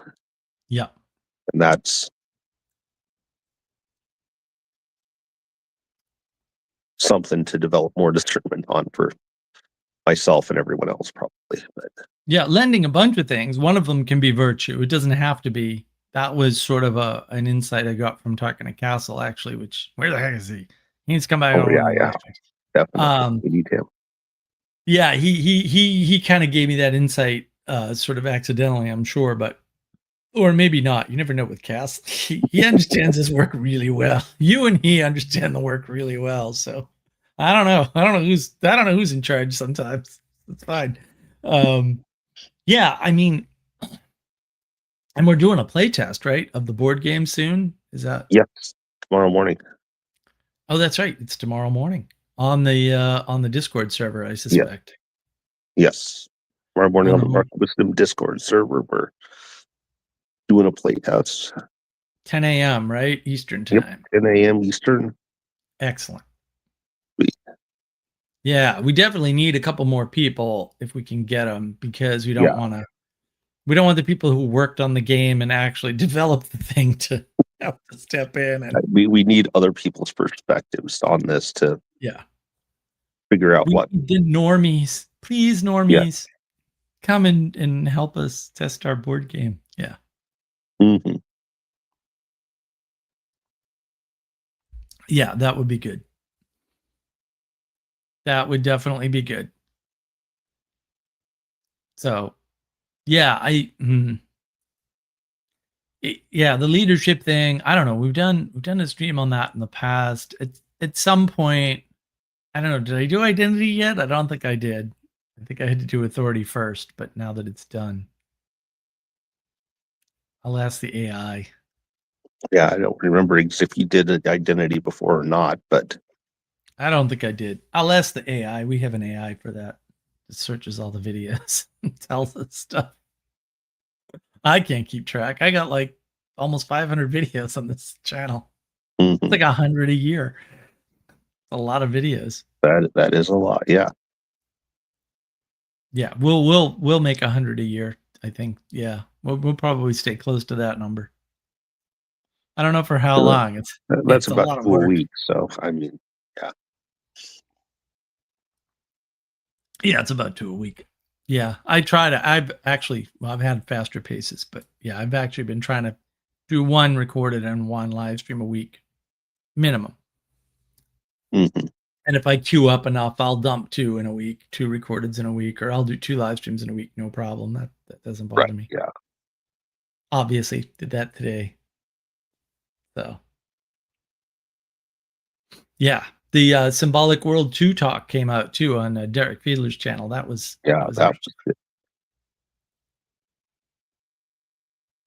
Yeah, good. Derek's Mhm. great. I love those guys. They're awesome. They're a lot of fun. They're good people. Yeah. Yeah. And they need more patterns, but you know, it's okay. They're really good with symbolism, and I'm not. So Yep.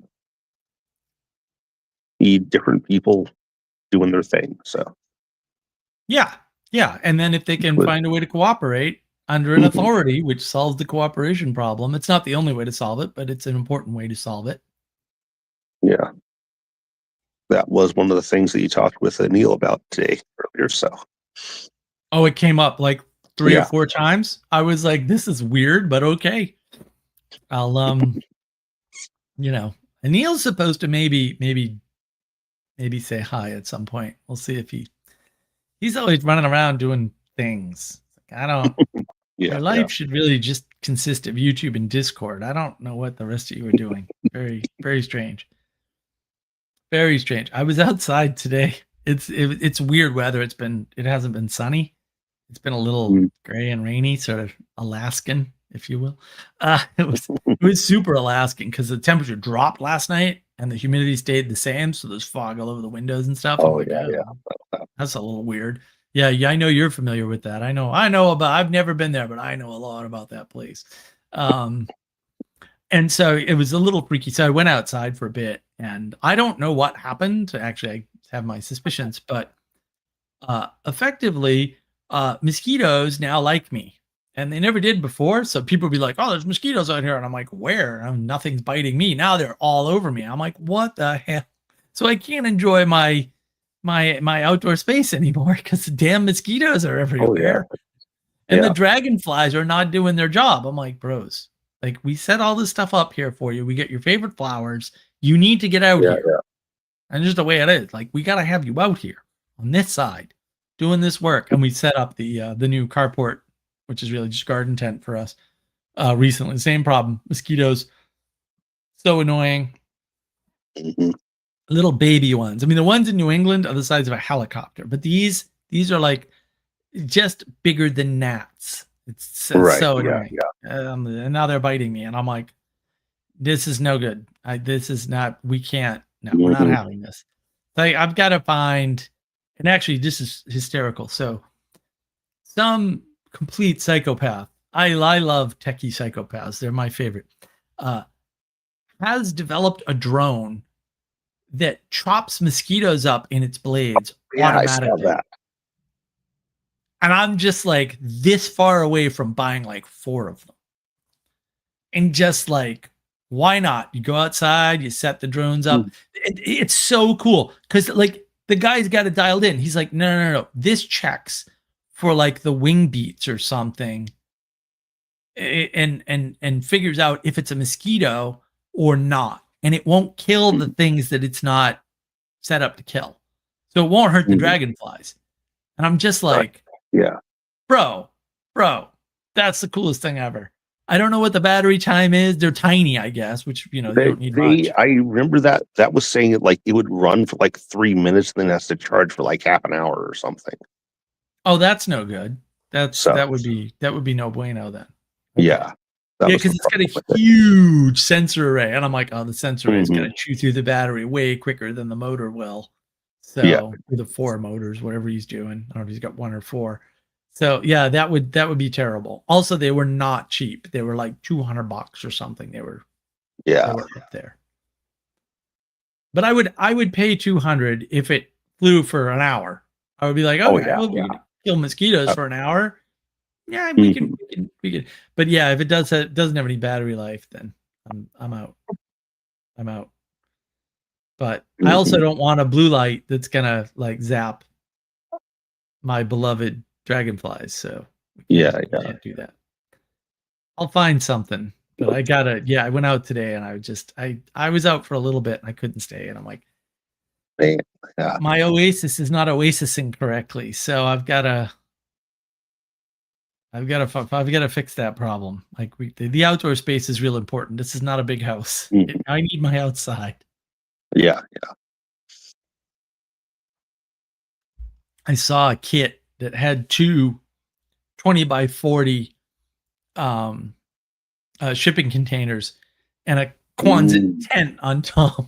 I'm like, yes, this is exactly what I need. I'm it's a good thing I don't have any money because there'd be all kinds of things. I got 12 acres, man. I can have all kinds of things. Yeah. That would be. One of the guys I watch, so I'm like here, I'm sitting here. Mhm. I think I even had everything, like I think I was all dressed and ready to rock. I didn't have enough time to finish the video, but Hacksman is what he calls himself, and he's one of these homesteader guys, and he's down here. I think he's in Florida or something, but I occasionally just watch some of the stuff when it comes up. He bought one of the super mini excavators, which apparently is being sold by freaking Walmart. And I was like, what? You can order these from Walmart? So I can't wait to see his review.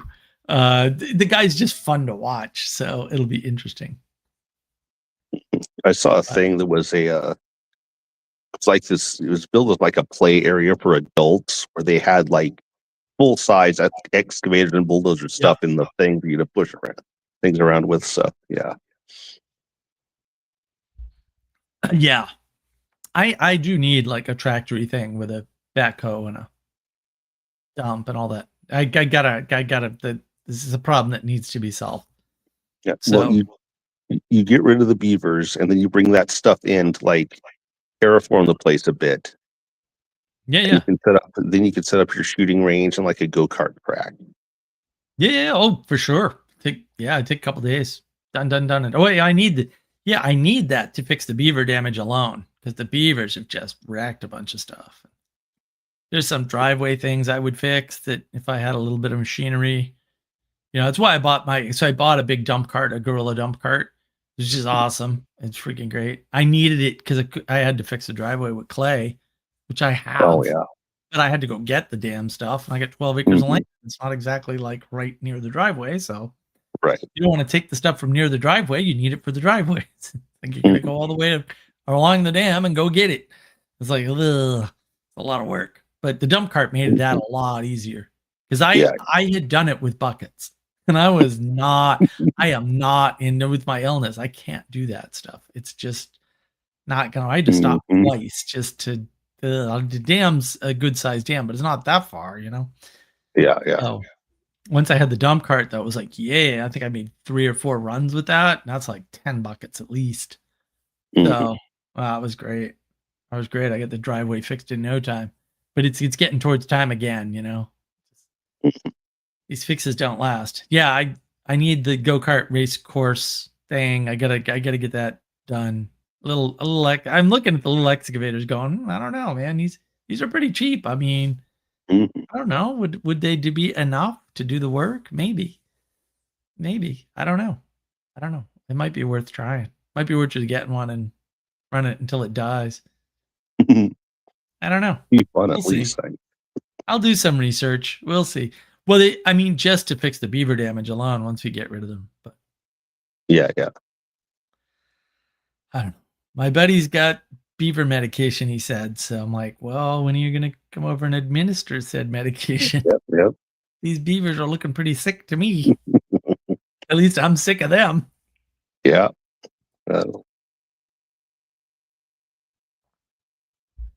Did you see that comment that got left? I think it was today or yesterday or something. The guy said my channel was criminally underrated. I was like, awesome. Thank you. I agree.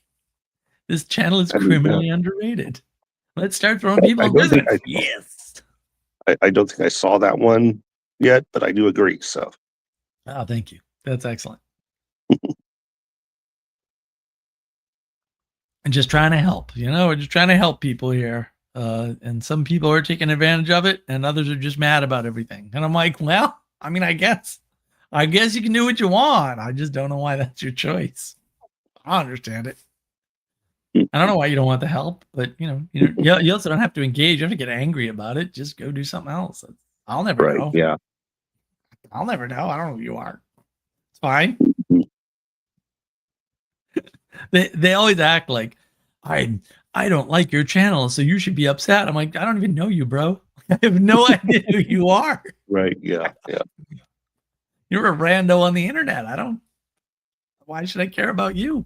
There's starving kids in Africa. I'm gonna help them first, I guess. I mean, I'm giving you stuff for free, and all you're doing is yelling at me. I don't know. A little weird. Well, I mean, they want to be an authority with their magic words or something. So, Well, look, I mean, this is a tweet, so I'll read it.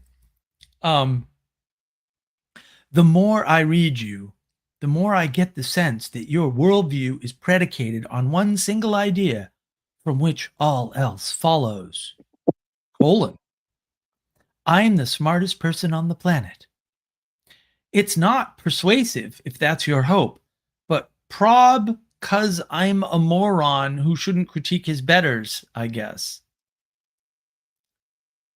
And I'm like, I see your pseudo-intellectual attempt to use wicked good English there, but you couldn't even manage that. Have you heard of Grammarly, sir? It's all I. And I'm like, well, I understand that you think that when you say the more I read you, the more I get the sense has something to do with me, but you're critiquing Right, yourself. yeah. You're not critiquing me, dude. Like, I don't know what to tell you. Also, somebody should take you aside and explain to you why you shouldn't do that in public. I mean, you also shouldn't do that in private because you're kind of just revealing your own inner problems, but you certainly shouldn't do that in public ever. But hey, I'm sure no one's going to pull him aside and explain it to him. And that was on a comment about Nolan's stuff being a mirror. And I was like, the irony here is just too much for me. I can't even. I hate to laugh at retards, but also the retards are giving me no choice. So that was the thing I saw earlier today. A clip, like a TikTok short thing, but the guy says, like, it was I forget the date on it, but it was like some at least 20 years ago or something. The guy's saying it's like, hey, the internet will let people, meet with similar interests, meet who wouldn't have otherwise. And then he's saying the same thing again, like, oh no, the internet will let people with similar interests meet that, wouldn't have otherwise. So yes, exactly. And now we have furry cults that go around shooting people. Awesome. Exactly. Thanks. Yeah.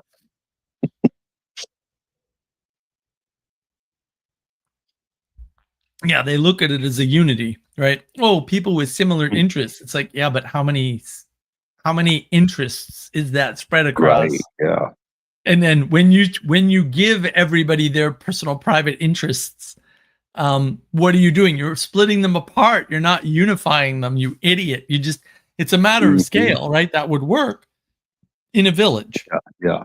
It doesn't work with everybody like that. Then it doesn't work anymore. It has the opposite effect. A lot of things flip in scale, right? When you scale them up, the effect actually just turns around completely. And that's often the flip that Jonathan Pageau talks about. And I don't think he makes that mistake too often, but he does. And it is a mistake. It's like, no, that's actually the same thing. You're not aware that fractal barrier sometimes flips things, not all the time, but sometimes it does, right? So like there's a way in which in computers you can do what's called vertical scaling or horizontal scaling, right? So vertical scaling is get a bigger, faster machine, and horizontal scaling is that you divide the jobs up, so you write the software differently, and you spread them out to multiple machines so they run in parallel. Now, of course, that doesn't work with everything. You can't do that with a bunch of things like banking transactions. there's a limit to that, right?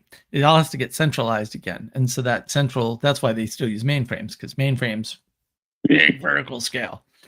But there's a bunch of stuff that when you scale it horizontally past a certain number, it no longer scales. It actually gets slower. So you triple the amount of machines and everything slows down because the cost of communication between nodes to synchronize is higher than the data cost all of a sudden. And it's like, oh, and people don't realize that. I had this one, it's so funny. So when I was at Boston College, right, we're working on this big project. They're trying to do microservices. They're having some problems. They had made some engineering blunders. Not the team at Boston College, it's stuff they inherited. And they were like, oh, we know what the problem is. We're going to increase the memory on the machines. And of course, I'm a systems engineer, among other things, and also a software engineer. But I was like, I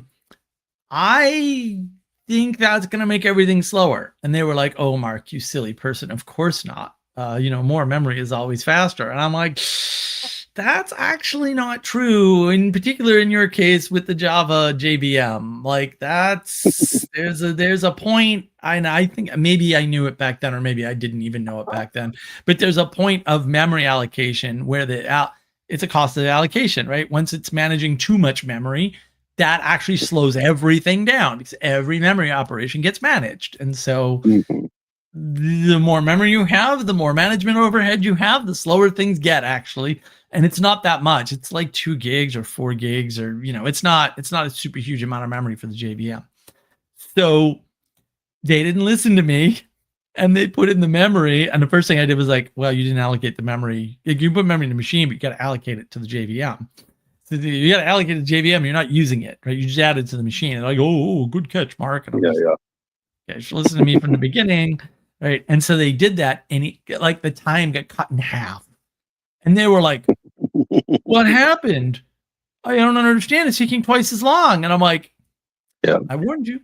And then they were like, well, you need to explain this to us. And I'm like, I already explained this to you. There's an overhead to the JVM memory manager, and you can tweak it a little bit, but like it ain't going to handle 16 gigs of RAM, guy. It's never going to work.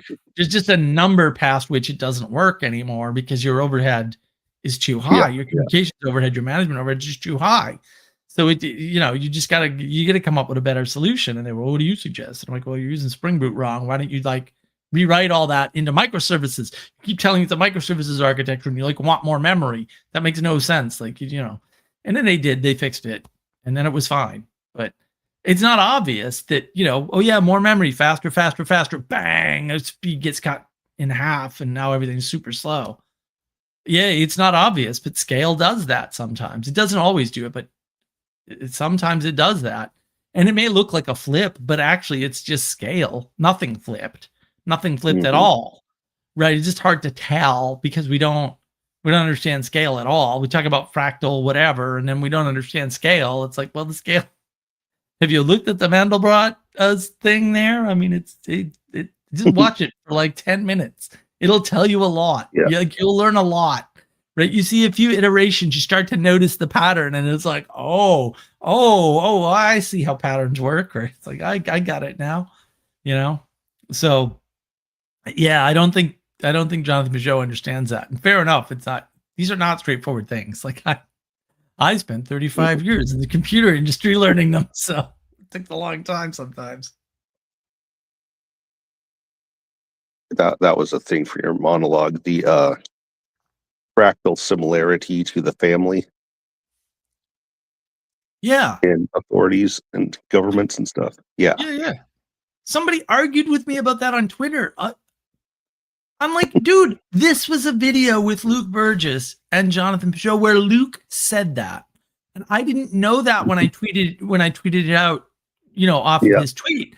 I just noticed it. And I was excited because I love it when he talks about it's actually technically the self-similar fractal pattern, but whatever, close enough for a layman, right? So I was all excited, and I was like, well, I know that's true. And I'm not the first person to talk about this. Like, this is a thing that lots of people have noticed, right? And so I mentioned that, and the guy ultimately defaulted to, well, Jonathan was saying the exact opposite of this. And I was like, well, in the video, I don't think so, because I watched a video later, right? Like an hour later. And I was like, I don't care. It's correct. Like, it's obviously correct. Like, lots of people have said this. This isn't like a personal. Everybody treats everything I say like it came from my brain or that. No, man, not at all. Like, what are you talking about? And then the stuff that does come from me, they really like. They don't want it to come from me, so I'm like, what? I don't care. I don't need the credit. I just need it to be in the world doing good. Like, I don't care about the rest of it.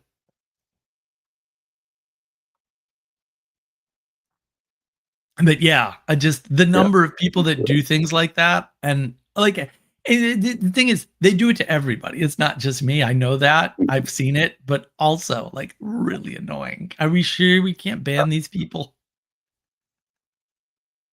But there was the thing where the word author Mm. was related to the word father. Yeah. And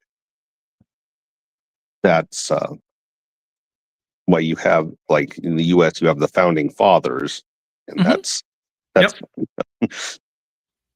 Yeah. not just, people being clever. There's something there, and Yeah.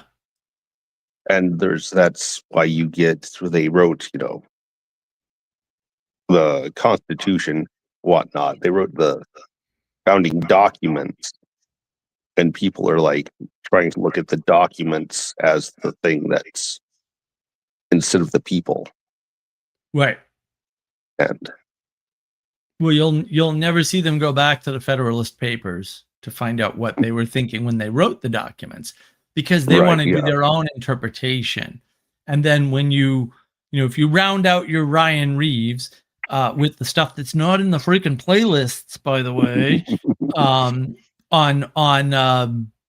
Calvin in particular, it's buried in there kind of. I mean, it was sort of obvious to me, but I was been looking for this my whole life. Where does this come from? Right?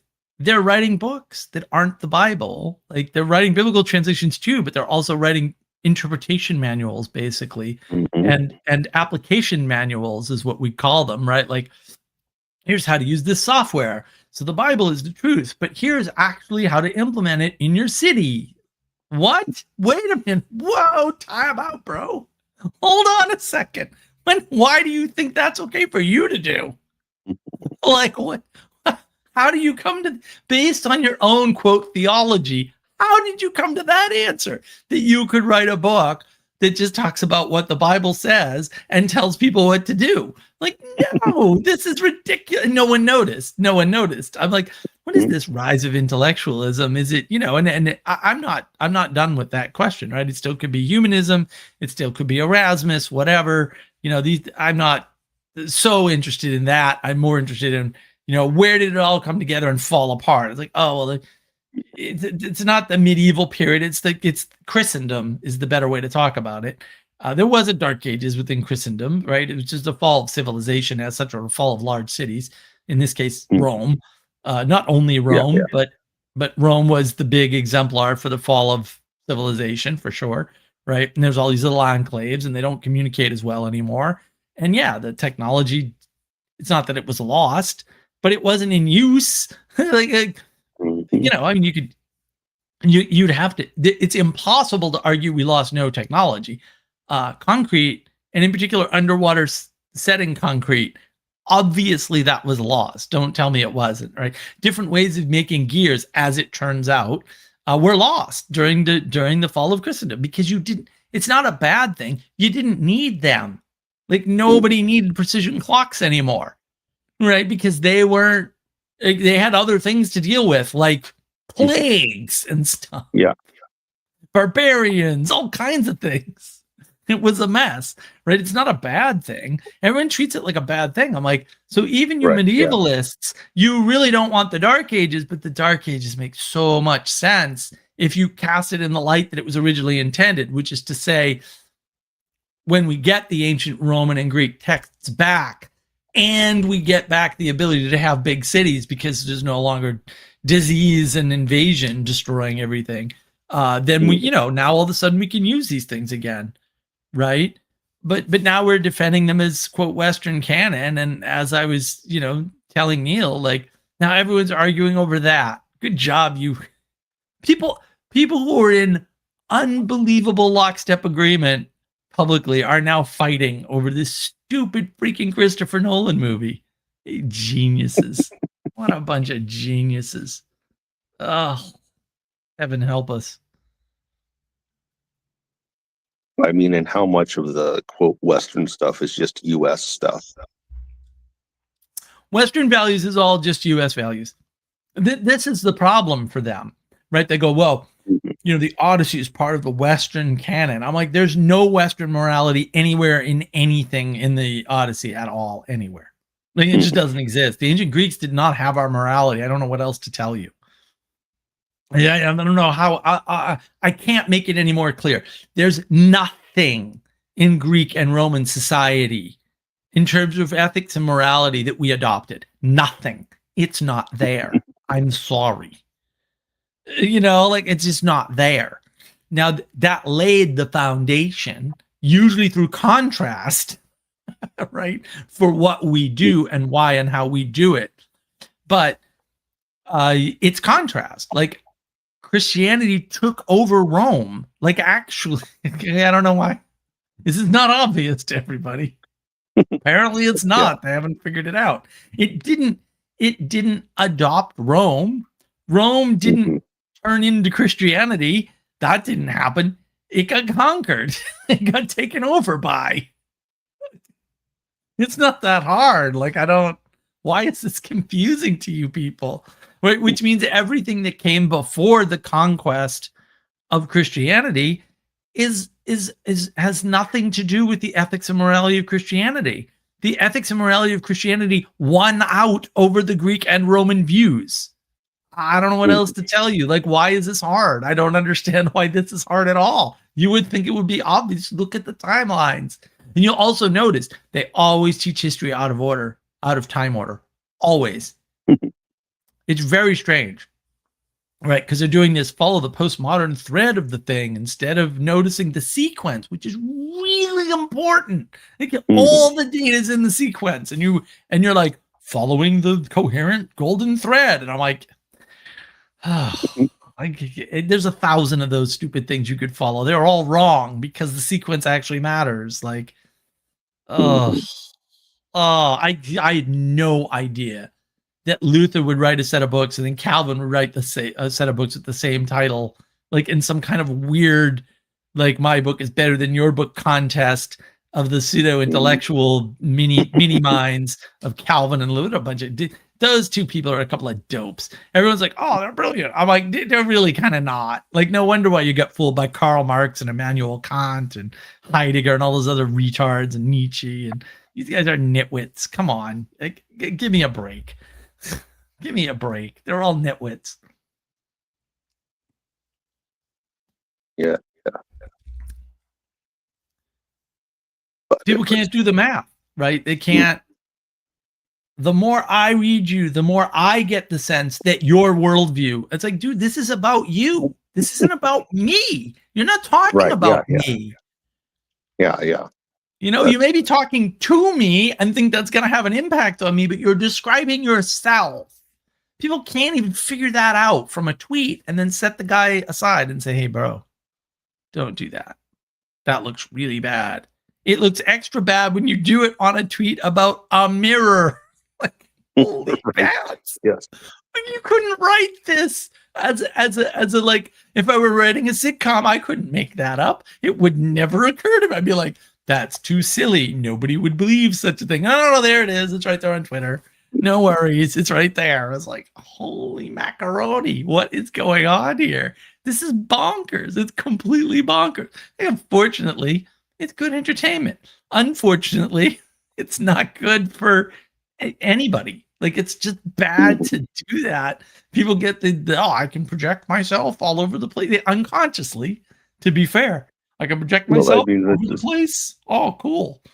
Well, I mean, there should be somebody who has the authority to tell you not to post something on Twitter. Yep. Yep. and you should listen to them. Mhm. I mean, it's funny too, because even Dr. Peterson talked about this. He's like, "Oh, Twitter's too easy, and I'm at my worst." And I think he came up with a strategy where he, you know, a lot of people have this. Like I have little strategies. You should see me before the live streams. I'm like, big breaths. Thinking about things deliberately. Maybe watching a little bit of a video, a silly, fun video, so that I can calm my mind down and get ready. Right, de-stress for the stream. Like there's all these little tactics, and I had to learn them on my own and stuff. But man, some things I call people up, and the number of people that like in secret would come to me for advice. Like, I have to write this email to a customer, Mark, and I need your advice. And some of them are like, no one would believe that I would take your advice because everybody thinks you're mean to customers. And it's like, no, my customer service is freaking excellent. Thank you very much. I'm just not in customer service mode all the time because that would be lunacy. Like, I am not your customer service representative. I'm a freaking pirate, and I'm going to take your stupid ideas about authority and I'm going to make them my own because I plundered your ship, sir. That's going to happen. This is not a customer service job. Piss off.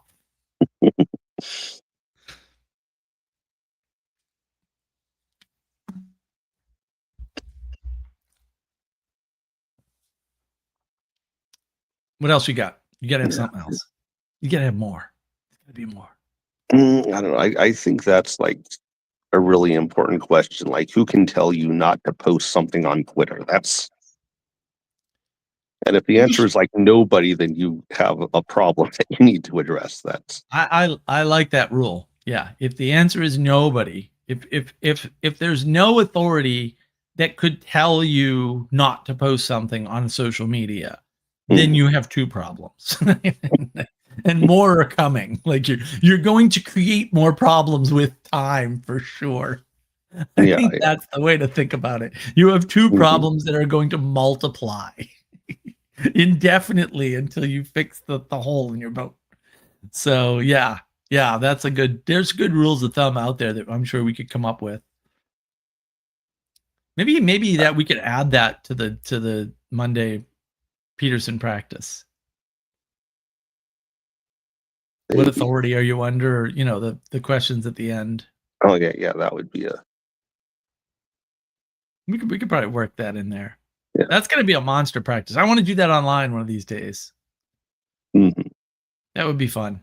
I do lament not having Manuel because he's so good at this stuff. Yeah.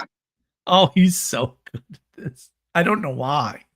He sucks at a lot of things, but man, can he run a practice? The guy's excellent at it. I don't know if it's the German efficiency combined with the Dutch goodwill or something. I don't know. I don't understand it, but it works. I don't know. Yeah. Well, that was the thing. There was I was looking at a Bismarck again because someone had posted this thing about how Hitler wasn't a leftist and all, but he appealed to this professor guy who was saying that Hitler just used a bunch of labels to draw as many people in to his project, and one of them was the nationalism. It's like, well, the funny thing about German nationalism is that wasn't a thing for Bismarck in like 1870 or 1871. Right.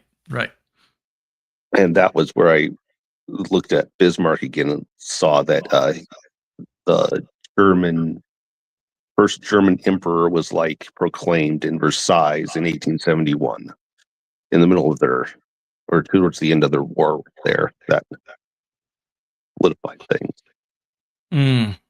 Oh, what a disaster. Versailles is like cursed land or something. There's something one of these days I'll look in. Yeah, imagine being enough of a retarded nitwit as to somehow not associate using random labels to grab as many people as possible with leftism. That's a leftist tactic. Like, I don't even know what to tell you. Like, that is as leftist as leftism gets right there. We'll grab in anybody. We don't care. We don't have any principles at all. We're not trying to accomplish anything except power. So we'll promise you whatever the hell you want to get you in our club so that we can run things. Oh, fair enough. That's the most leftist thing ever. Like, what is wrong with people? Why do they not know this? Like, how can you not understand that?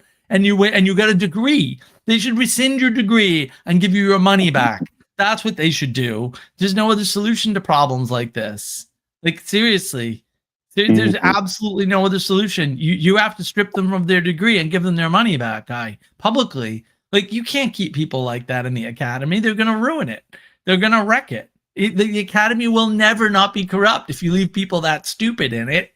Come on, like, throw me a bone here. Like, do something. Wow. I mean, that's so silly. I can't. Like, you're gonna have to give me references because it's not that I don't trust you, but also I really got to see this for myself because it's hard for me to imagine anyone being that dumb. It's just dumb. I can find the video probably and post on the Discord if you want to see it. But yeah, post it on the Discord somewhere. Yeah, put it in important videos. It sounds important. It's important for people. I do want to go through stuff. It's so much work. I wish I could.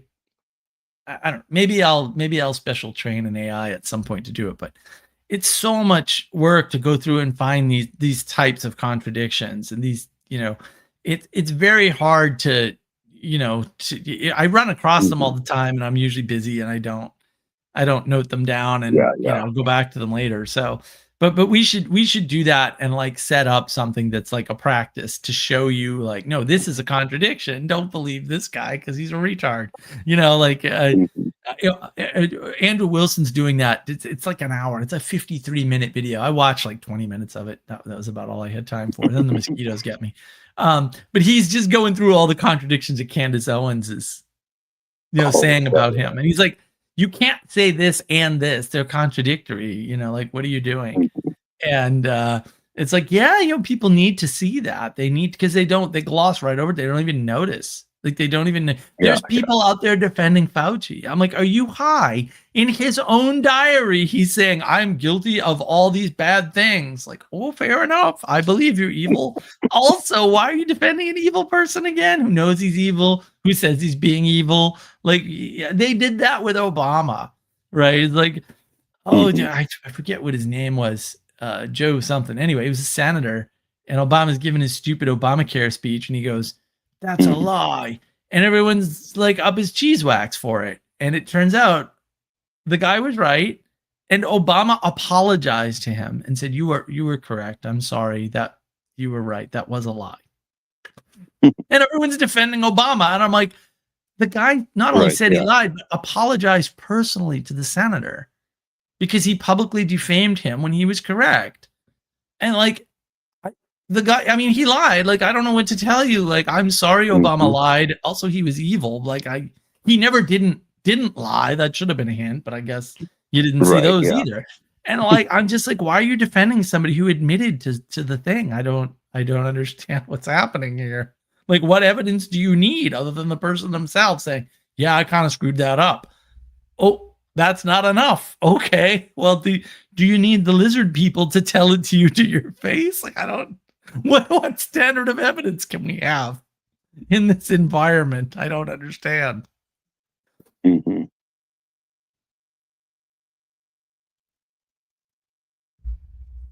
And so, I don't know. Yeah. I don't know. Then we need a practice for that. We got to show people, no, these are contradictions. These are performative contradictions. These are inherent contradictions, right? These are factual contradictions. Like, there's all these types of contradictions. Good. That would probably be a good add-on to what you had as like the note-taking practice in your document. Maybe, because, but the note-taking one was like very basic, and this would be like, once you can take notes, you can.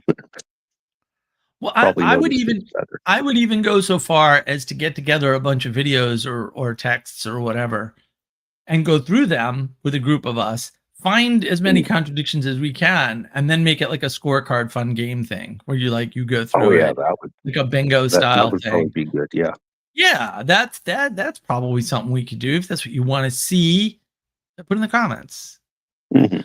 Um, it'll motivate us to maybe get around to that. I mean, I know we have tons of other stuff to do, but also I like to keep the brain busy. So I think about these things in the background, and then sometimes I actually get around to them. Who knows?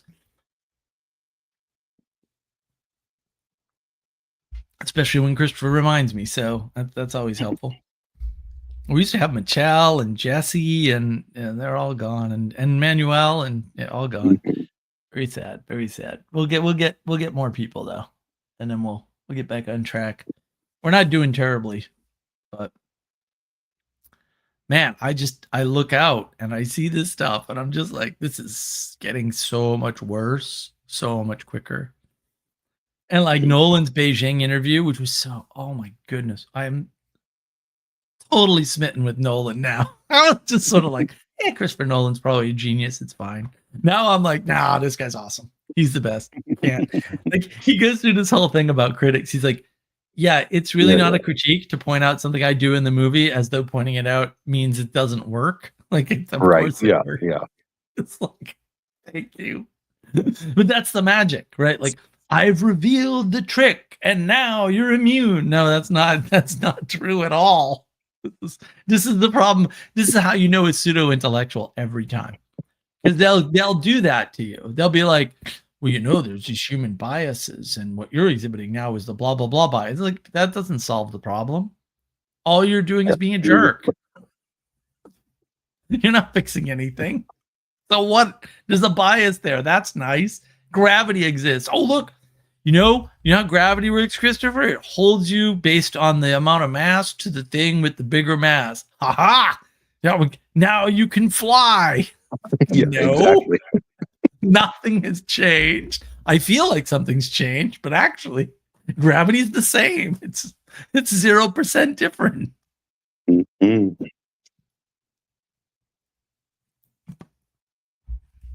Oh my goodness. There's no hope. I There's no guess hope even for- even Penn and Teller magic tricks don't work that way. Like they can explain the trick and the trick will still work. They do it all the time. Yeah, It's yeah. freaking hysterical. I got to see them in person in Vegas. Nice. Yeah. Awesome. Even they were, so they had this one girl up on stage, right? So they get her up on stage and they do the pick a card thing, Mhm. right? And like, I don't know how they do this, but apparently they both knew what the card was.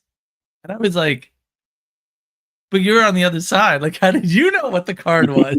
Like, what's happening here? So he asks her what the card was, and she gets it wrong. And he tries to hint to her, like, are you sure it wasn't a 10 of spades or whatever the hell it was? And she was like, she just got it wrong. Like, she couldn't be prompted to give the right answer. Mm. And he flipped out. Like, he was super, I mean, he kept his cool because he's a professional, but like, you could tell he was super frustrated. Like, our magic's not going to work because these kids can't remember what card they picked. Like, they don't know what playing cards are, and they don't know how to remember things. It's like, this is two problems. That was like not good. Right. It was Yeah. just not good at all. Not at all. But you could tell he was frustrated. He was really frustrated. And he was angry at the church, and that came out in the live show. And I was just sitting there like, man, I love these guys. I love this show. And holy cats, what the hell was that? And I had caught a whiff of that because Penn did this thing for a while. I don't know if he still does it, but it's Penn Sunday School. Mhm. And he would go around, he was doing it in different places. Well, he did it in Boston. And in the weirdest twist of all time, just weird things happen. I don't understand them. He was doing it during this science fiction convention called Aresia. Now, I got a bunch of friends who run Aresia, so I've been going to Aresia on and off for, I don't know, 30 years plus. Like, Yeah. for real? Like, I think I was at a region number 2, whatever number they're up to now, right? So, and I know a bunch of people there. One of my roommates ran the thing for like 10 years. Like, like I'm pretty plugged in. So I go there occasionally, and I haven't been in years, but I could go there occasionally and say hi and stuff. And it was at the same hotel. Like, we didn't have to leave the hotel. And my buddy's girlfriend at the time, now wife, bought us tickets so that we could go watch Penn Sunday School in person. And he did the same thing there. It was very subtle. He was very nice about it, but it was a very much like libertarianism. Who needs a church? It doesn't matter what church you go to, sort of thing. And I was just like, bro, like, that's not, you can hear if you listen, it's weird to me because it's also obvious. You can hear the anger. Like, you can see it on their faces and stuff when they get close to that topic. It's very upsetting to them. And I'm like, wow, this is so weird that this is such a consistent pattern. And I mean, I know I'm not the only one that notices it, but my goodness, you would think everybody would see it. Yeah. And then Heller, it's always been all in on like the new atheist stuff. So, Penn's a big new atheist guy. Yeah. He's staunch, all over that. Yep. Doesn't see any contradictions or problem, but again, gets very upset when it doesn't work out. Like, when it doesn't work out, right? He gets super angry. I'm like, whoa, how interesting. This is fascinating to watch. Also, I'm glad I'm way up here and close to the door, but the cool theater they have in Vegas. It was a real cool experience. I'm super happy that I got to go. I never thought I'd see them in person, ever. That was just not in my brain. And they're from the Massachusetts area. You'd think I would have run into them, but nope. When I was younger, I never ran into them. They were Western Mass, to be fair, and I love Western Mass. Western Mass is gorgeous. Everybody should go there in the fall and see the leaves turn, but also it's a long drive. It's a couple hours out there. Yeah.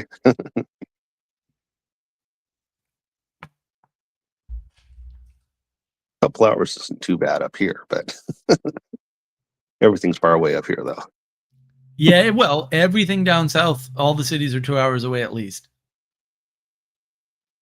I mean, basically from Columbia to Charlotte is 2 hours, and from Columbia to Charleston is basically 2 hours, and from Columbia to Atlanta, I think is 3, might be 4, something like that. And then it gets worse, but there's little cities, so there's Atlanta to, I think Macon is 2 hours. I forget. But yeah, a 2-hour commute around here is nothing. It's kind of a Tuesday sort of a thing. But, Massachusetts all squished together. There's 6,000 people. You can't, if you swing a cat, you'd kill like 6 people easily, minimum, injure thousands of others. It's just, there's people everywhere. Yeah. Too many people. Do you have any idea what 12 acres with a pond would cost anywhere in Massachusetts? I have no idea. That sounds like a boatload more than I paid. Let me put it that way. A boatload, buckets of money. We're not talking twice. We're talking triple. Probably. Oh, yeah, I'm sure. I very much doubt I could get 12 acres in a pond, even in Western Mass, for a decent amount of money. Certainly not under 100K. So. Yeah, definitely. Yeah. Everyone's like, oh, there's not enough housing and blah, blah. I'm closer to the capital city of South Carolina than I was to the capital city of Boston. And, when I was in Marlboro, I loved Marlboro. I miss Marlboro. I'm pissed that they stole that $500,000 piece of property of mine that I owned that was not anybody else's legally. But I had no yard. I had a little tiny backyard, but like there was no space. Right. Yeah. No. I could have put a little shed back there and stuff and whatever, but the dogs were fine. But also, like, yeah, it's just there's a house behind me. Houses everywhere. Our houses all over the place. I was at the end of a dead end road and it was gorgeous. I was right by downtown. I could walk downtown. I could walk to the grocery store. I could walk to the car repair place, to the the auto parts store. I could walk to any number of businesses downtown, no problem. I went without a car for 4 months in Marlboro. It was not a problem, and I've been without cars before for very long periods of time. It's not a big deal. It really, I don't I don't struggle over it. Other people like freak out. I'm like, whatever, I'll figure it out, and I usually do. Yeah, And yeah. walking's, I lived in downtown Marlboro. I could walk to all kinds of things. I didn't, you know. Yeah, trade-offs are things that people don't really understand a lot. So No, they really don't. don't They wanna just, they got a card. They think they should use it for everything, and I was like, Mhm. why? I don't understand. Like, this is, I sometimes I use the car to put the dogs in to take them to the woods so that we could go walk in the woods with the dogs, Mhm. off leash and stuff. But like, no, I mean, this is, you don't need your car. Like, what are you doing? I don't need my car now. I mean, this is like, I've told this before, like fake news virus scamdemic, they closed the state parks. I'm like, oh yeah, screw you. And I actually when I read the news online, I actually got up. I just physically got Mhm. up and went and walked in the woods because I own 12 acres of woods. So, well, Yeah, 10 yeah. acres of woods. So I was just like, I'm going for a walk. And you can't tell me not to go for a walk in the woods.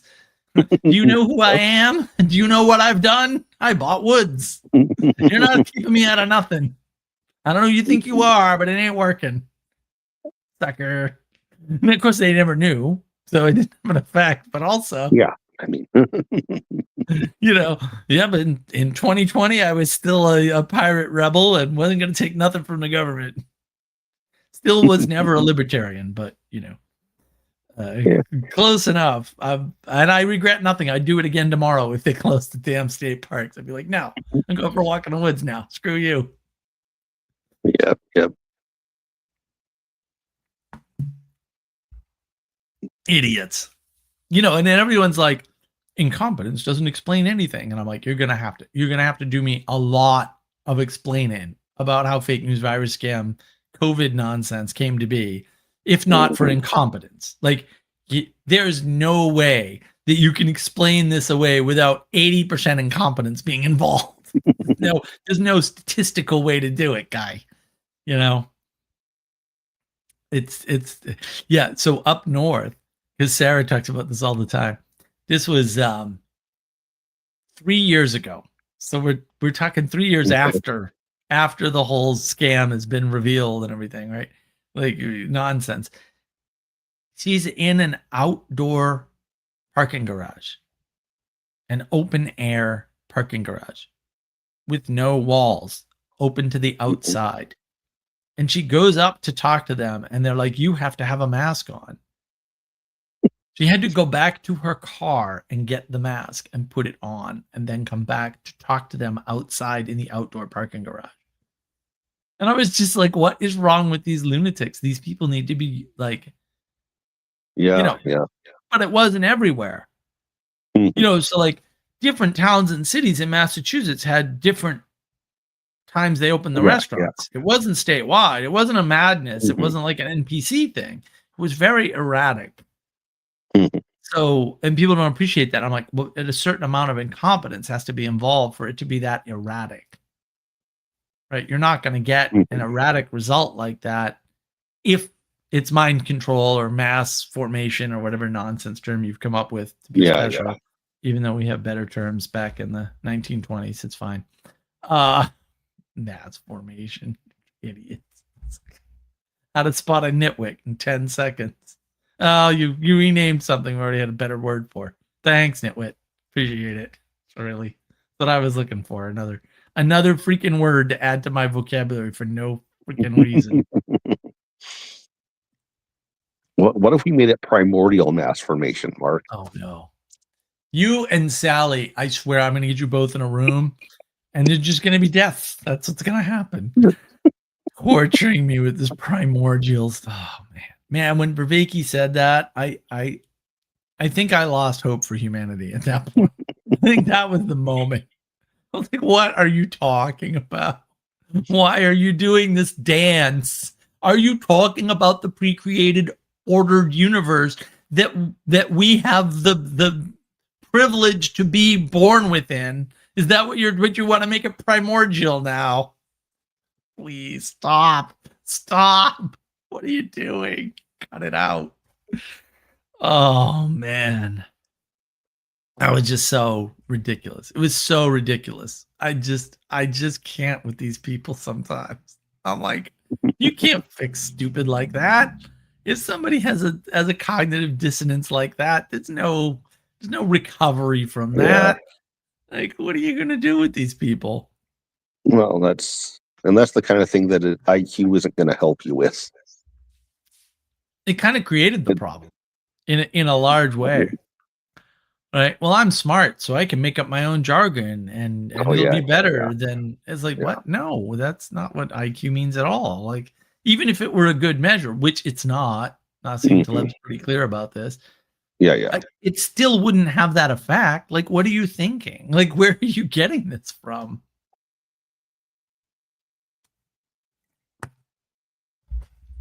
I don't know. This is why I hate people. That was another thing relating to authority was police and policing. That was because I don't know, I came up with I like the Robert Peel's policing principles. You know, are you familiar, or should I? No, go ahead. Okay, well, but he came. There's the list of principles basically came up with this idea that the policeman is not a special class of citizen. It's his job to attend full time the things that anybody else would do if they were to happen to be there. So it's very flat. Okay. Yeah, it is. Yeah, but they're so. Yeah, but that was the thing there, and so he had the policeman's job is more to prevent crime than to respond to it. Yeah. Oh, for sure. So, but you can't see the second one contradicts the first one. That's the problem immediately, right? Because it's like, well, if there's people around, then that should do the crime prevention. Why would you need the cop if they're not a special type of citizen? There's no authority. Well, that makes sense. Yeah. But there was the guy who was saying there was this guy who would say that he would go off on police need to be like reined in. They're abusing their power and they just exist to be like, the bulldogs or whatever for the rich people or whatnot. And then I would ask him, it's like, well, what should police be doing then? And he said that he did not want police to do anything before the crime was committed. He wanted them to be like purely reactionary and also not be, oppressive about what they're doing. I mean, at the point at which you're reacting, you have to be oppressive. So that doesn't make any sense. So, like, once somebody's violated the law, they and this is a legal principle, although we're not following it anymore. They lose some rights immediately. Like, I don't understand. Like, I don't even understand why we're not going with that. Like, we can argue over how many and which ones, but like, they immediately. Right. That's what being arrested is. Like, I don't understand. If you break the law, you should immediately be arrested. Like, it shouldn't be, we'll pull you in to go, you can come in on your own. No, like, immediately go get the person. Like, what are you doing? Well, this was a, educated guy who thought you could educate people into being the right way. And exactly. So, well, they all do. This is the fall of academia. He's a guy who he didn't believe that selfishness wasn't like an innate human thing, that it was all learned behavior. But Rousseau. Yeah, great. Thanks, Rousseau. He probably doesn't even know he's Rousseauian. Idiot. These people are nitwits. They don't even know that's Rousseau. Like, they have no idea. They took Rousseau in school and they still have no idea. They can't make the connection.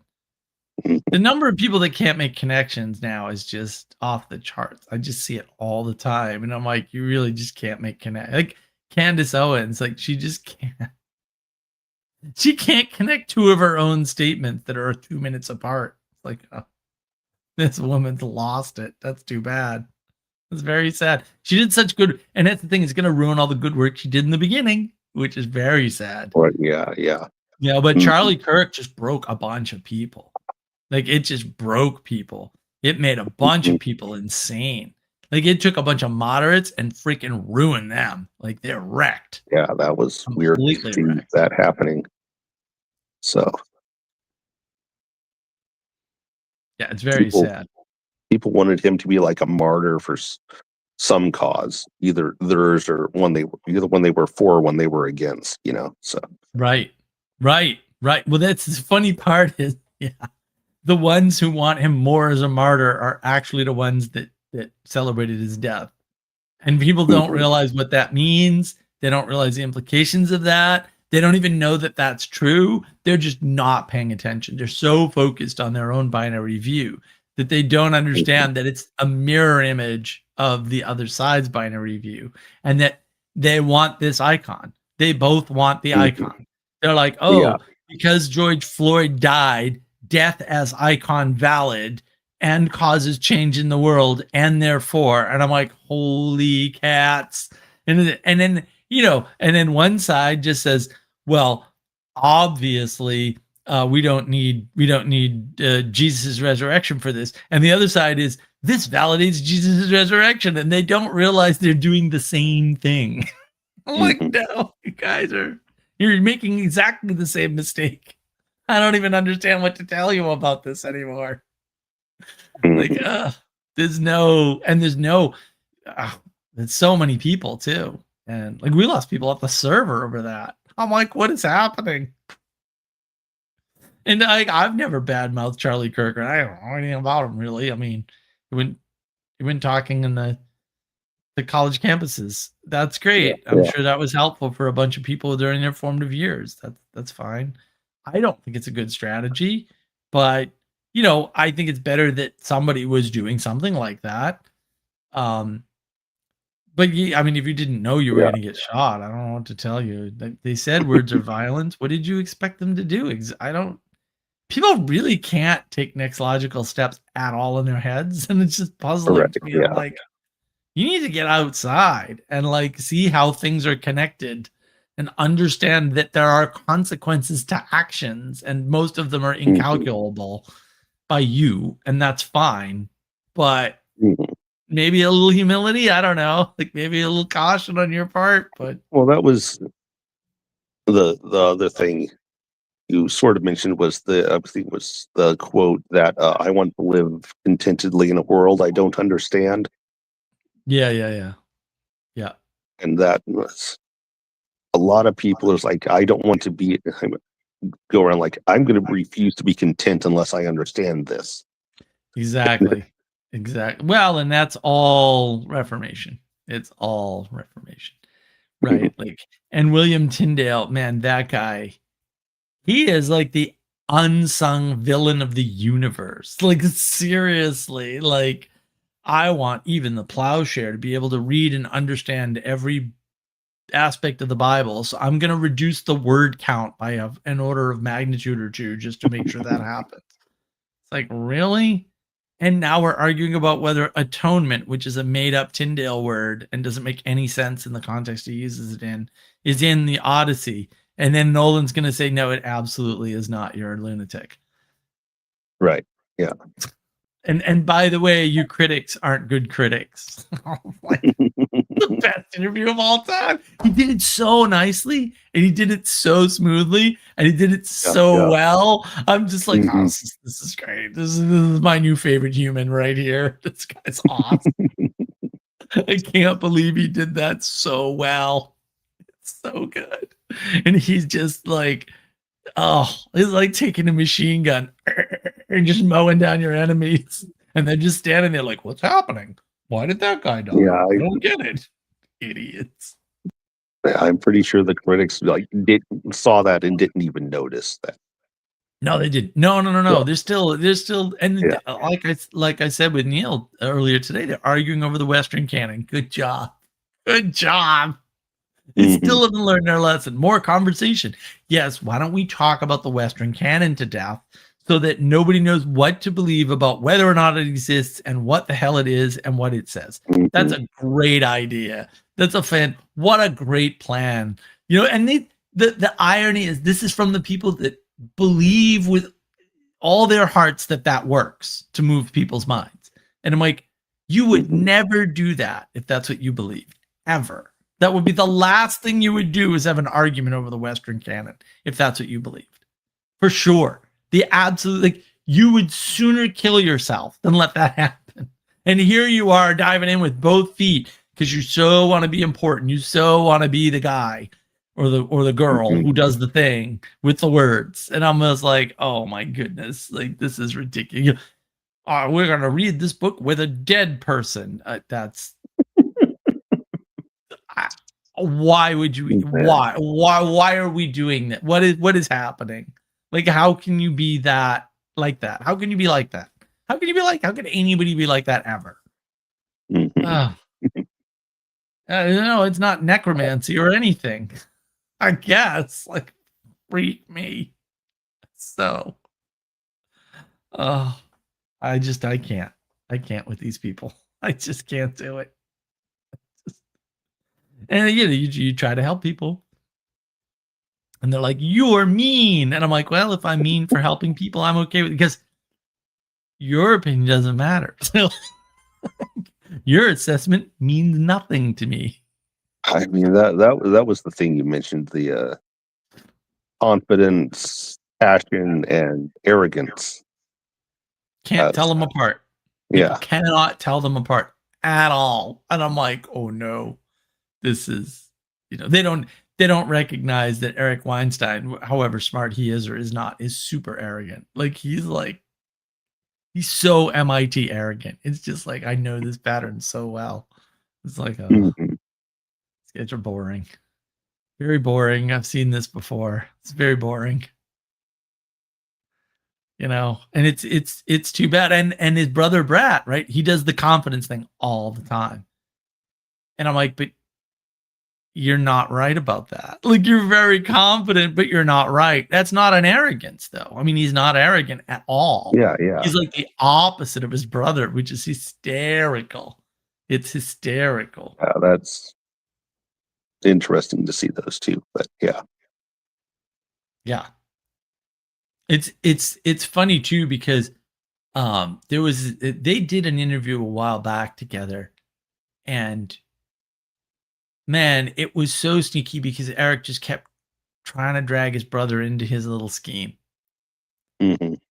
And no, take credit for this. You from first principles figured out that the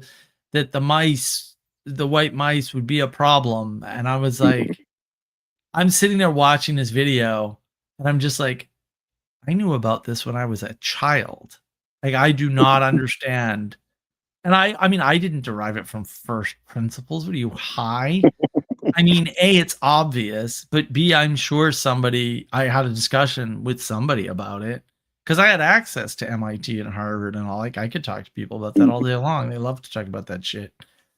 So, like, I'm not impressed. Like, I'm just not, I knew about this when I was like 18. Like, maybe it's groundbreaking, but I don't think so. If an 18-year-old gets it, I mean, a lot of people never think about that. Sure. I was a little weird. I also read the unabridged Webster's dictionary up to the letter L. I'm a little off, you know? So, and it took me that long to figure out that what I was trying to do wasn't going to work. Like, I'm a little slow, you know? Like, I don't know. Well, on the slow side, sometimes it happens. Especially when you're young. Kids are dumb. Yeah. They're supposed to be kind of how it works, you know? It's okay. So, yeah, it's just, I don't know. I was super unimpressed. And he just kept trying to push his brother to be like, no, take credit for this. And, you know, be that guy, right? Be like me. And I was just like, why are you doing this to your poor brother? Like, he's so much better than you as a person. Oh, I would imagine that Heather keeps him grounded. But yeah. She's still the best of the brothers right there. Probably, yeah. PBK agrees with me on that. The best brother is Heather. Forget about Brett and Eric. They suck. She's way better. Sorry. Yeah. Not Yeah. sorry. Not sorry.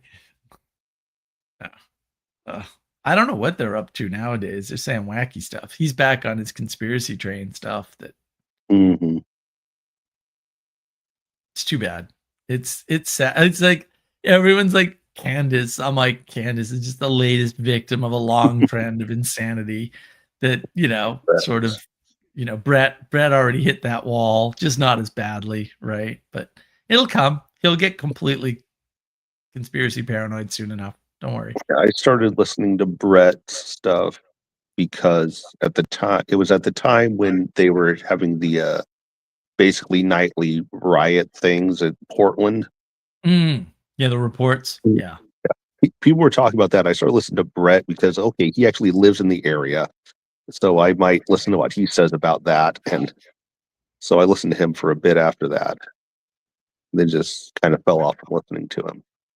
No, they did a Dark Horse on the 10 truths. And I didn't make it through all 10. And I was like, all right, I'm done with you guys. You're off the list completely. You're just, and I've, one or two here and there because people recommended them usually, but I was done because Heather made 2 mistakes. I'm like, those 2 things are definitely not true. I can just tell you right now. It was 10 truths. One of the first because they were talking about the Portland riots and stuff. They were talking about police and all that, but they didn't know what Leo was. LEO, law enforcement officer. Someone did that to them in a question or something. They had no clue what it was, and right. What's the problem? Very funny to me, so. But you get involved in something that you know nothing about because you're successful in your field, and you think it's gonna exapt out, to use some fancy vervacu words, and that you'll be able to use the magical logic thing to apply it. And I'm like, logic doesn't work without a bunch of other things in place and settled. You can't just jump in and logic your way and infer your way to things. I know Sherlock Holmes did it, but that was a fictional character in a book. You can't actually do that. Yeah. I saw a video years ago too. It was so good. It was like why Sherlock Holmes is BS or something. It was basically why you can't. Sherlock Holmesian inference doesn't work, and they did a whole skit, and it was awesome. I was like, oh, this is pretty cool. Nice. Yeah, it was. Yeah, well, the reason you gave was this, but actually the reason why this is true is this, and they've done that too. So it's the first episode of Reacher on Amazon Prime did that, where Reacher's doing the Sherlock Holmes thing, and he's like, you're divorced. But you leave your ring on, blah, blah, blah, blah, blah. And that's not it. He's actually wrong. The guy's wife died of cancer. And the reason why he's still listening to her is because she's dead, you dumbass. And they, they kind of gloss over it or whatever. And then they go back into he's super Sherlock Holmes and just figures everything out. And that's what Burn Notice does. I've been rewatching Burn Notice. Sarah loves Burn Notice. She's having so much fun watching it. It's fun to watch her enjoy it. Yeah. But Almost Paradise, same thing. He's just better at inference, right? That's his superpower. And also, good at fighting, right? It's good inference and good fighting technique in relatively small people, right? Physically. That was the setup for a Norm Macdonald joke. He starts off as the guy says, well, I can tell this about you because of this thing. It's like, well, if this is true, this must be true, And then, Norm's, the punchline is, he goes like, hey, it was like, do you have a dog? And it was like, goes up to the next guy. It's like, do you have a dog? He's like, no. Oh, well, you must be a faggot because you don't have a dog. Because it was the opposite of the other chain, so just. Oh my God. That's so good. That's so good. Yeah. I don't know. I mean, everybody inference, right. Which is basically predicated on logic. And it's like, yeah, but that's not, you guys are not understanding how logic works even a little bit, which is hysterical to me. you have a degree and you don't understand this, and I don't have a degree, and I've never taken a college course in my life. I did something wrong. Like, I don't know what else. Like, there's got to be something wrong. It's got to be Right, really yeah. wrong for this to be the case. Like, really, really, really wrong. I don't know. It's not a good look. It's just not. Yeah, every once in a while, I'm like, I should go back to 10 truths and figure out which ones were completely wrong. And I didn't, like I said, I don't even think I heard the whole list. I got so pissed off. I was like, I don't know who you guys think you are, but you're wrong. And this is not going to fly with Mark. Mark's got things to do. You're not the guys. It's fine. Not everyone can be on Team Good. You're not on Team Good. He was where I initially heard about the Game B people. Oh yeah, I guess because he talked to them. What a disaster. Game B. It's like how to start an atheist cult. Never. So I looked at the Game B people, like one video of heard them talking and wasn't impressed with them at all. So did you see the Game B video on my channel? I did, yeah. I actually had seen that video before I saw your breakdown of it. And yeah. I didn't know. I didn't buy into it. I didn't notice everything that you guys went over with it, of course. But no one could do that. No one could do that. I don't even know what the hell we did. That video has more time, energy, and attention on it than any other video on my channel, probably than any other video ever will. Manuel and I were in the zone, and we spent like a week and a half picking apart that video piece by piece. Like, we had scripts. It was completely out of control. It was so much work. Like, I think we put more work into that than went into the stupid board game at this point. Like, it was, there were so many man hours into that damn video. Like, we annihilated that thing. That is one of those areas where I would say it's quite possible that we didn't actually miss anything, because we watched that damn video a lot. Like, we were deliberately like, okay, we're gonna watch it with the sound off now, and like, we were nuts. Yeah. We were completely off the rails. But I like that video. I think that video is fantastic. But man, I think I made one fumble, but I think I corrected it in the stream. But yeah, we just completely took that whole thing apart. Like, we annihilated it. It's dead. It's deader than dead. It's beyond dead. Dead fears what that is. Like, let me put it down. Death itself ain't going near what we did to that thing. Yeah, that's a very early video, but it's a really good one. I like that. Those are the days we were putting so much work into this project.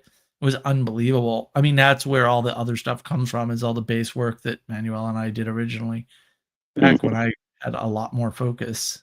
And couldn't put it on anything useful, so I tried. 5 failed startups and one nonprofit organization later.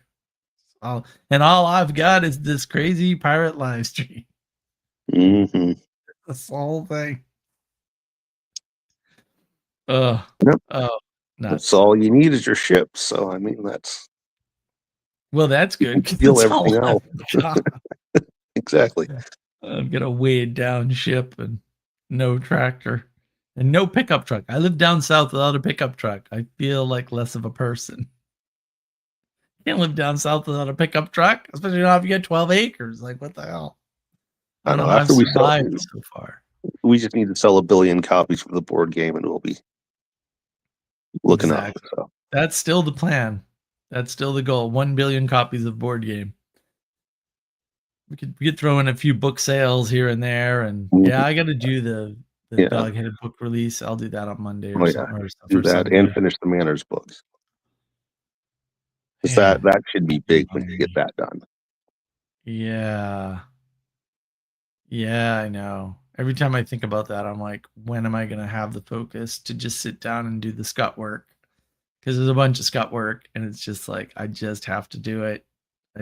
My attempt to get other people to pitch in didn't work. So I'm just going to have to sit and do it. It's like, I don't want to do that. That's tedious. And it's fine. I like tedious, but I'm just not good at it anymore. Before I was like, hey, you need me to balance some accounting books? No problem. I love that because I could just sit and do it. And now I can't. Although, man, I've had music running through my head lately. I'm like, oh, can we do that? Can we go back to that? Can we just, I don't know. I almost fired up music today. I was almost like, let's get some headphones. Let's fire up some music. Let's see if that helps. You know, and I was like, nah, there's that whole burnout thing that can happen. And I'm not good at shutting things off. I'm like, once I got something going, like, we took out the cheesy poofs yesterday, and it was just like, I gotta have a way to stop myself because I can't. Like, once I start something, it's like, especially food. I'm terrible with food. Terrible. And when I was younger, before I was sick, didn't matter. Didn't make any difference at all. It had no impact on me whatsoever at all. So it wasn't a problem. Now it's a problem. Now it's like, no, you can't do that.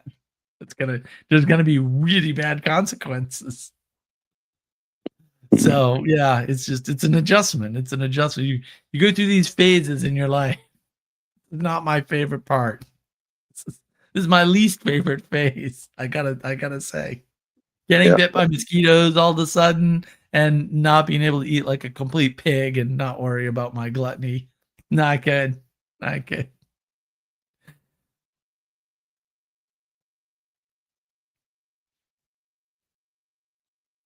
Yep.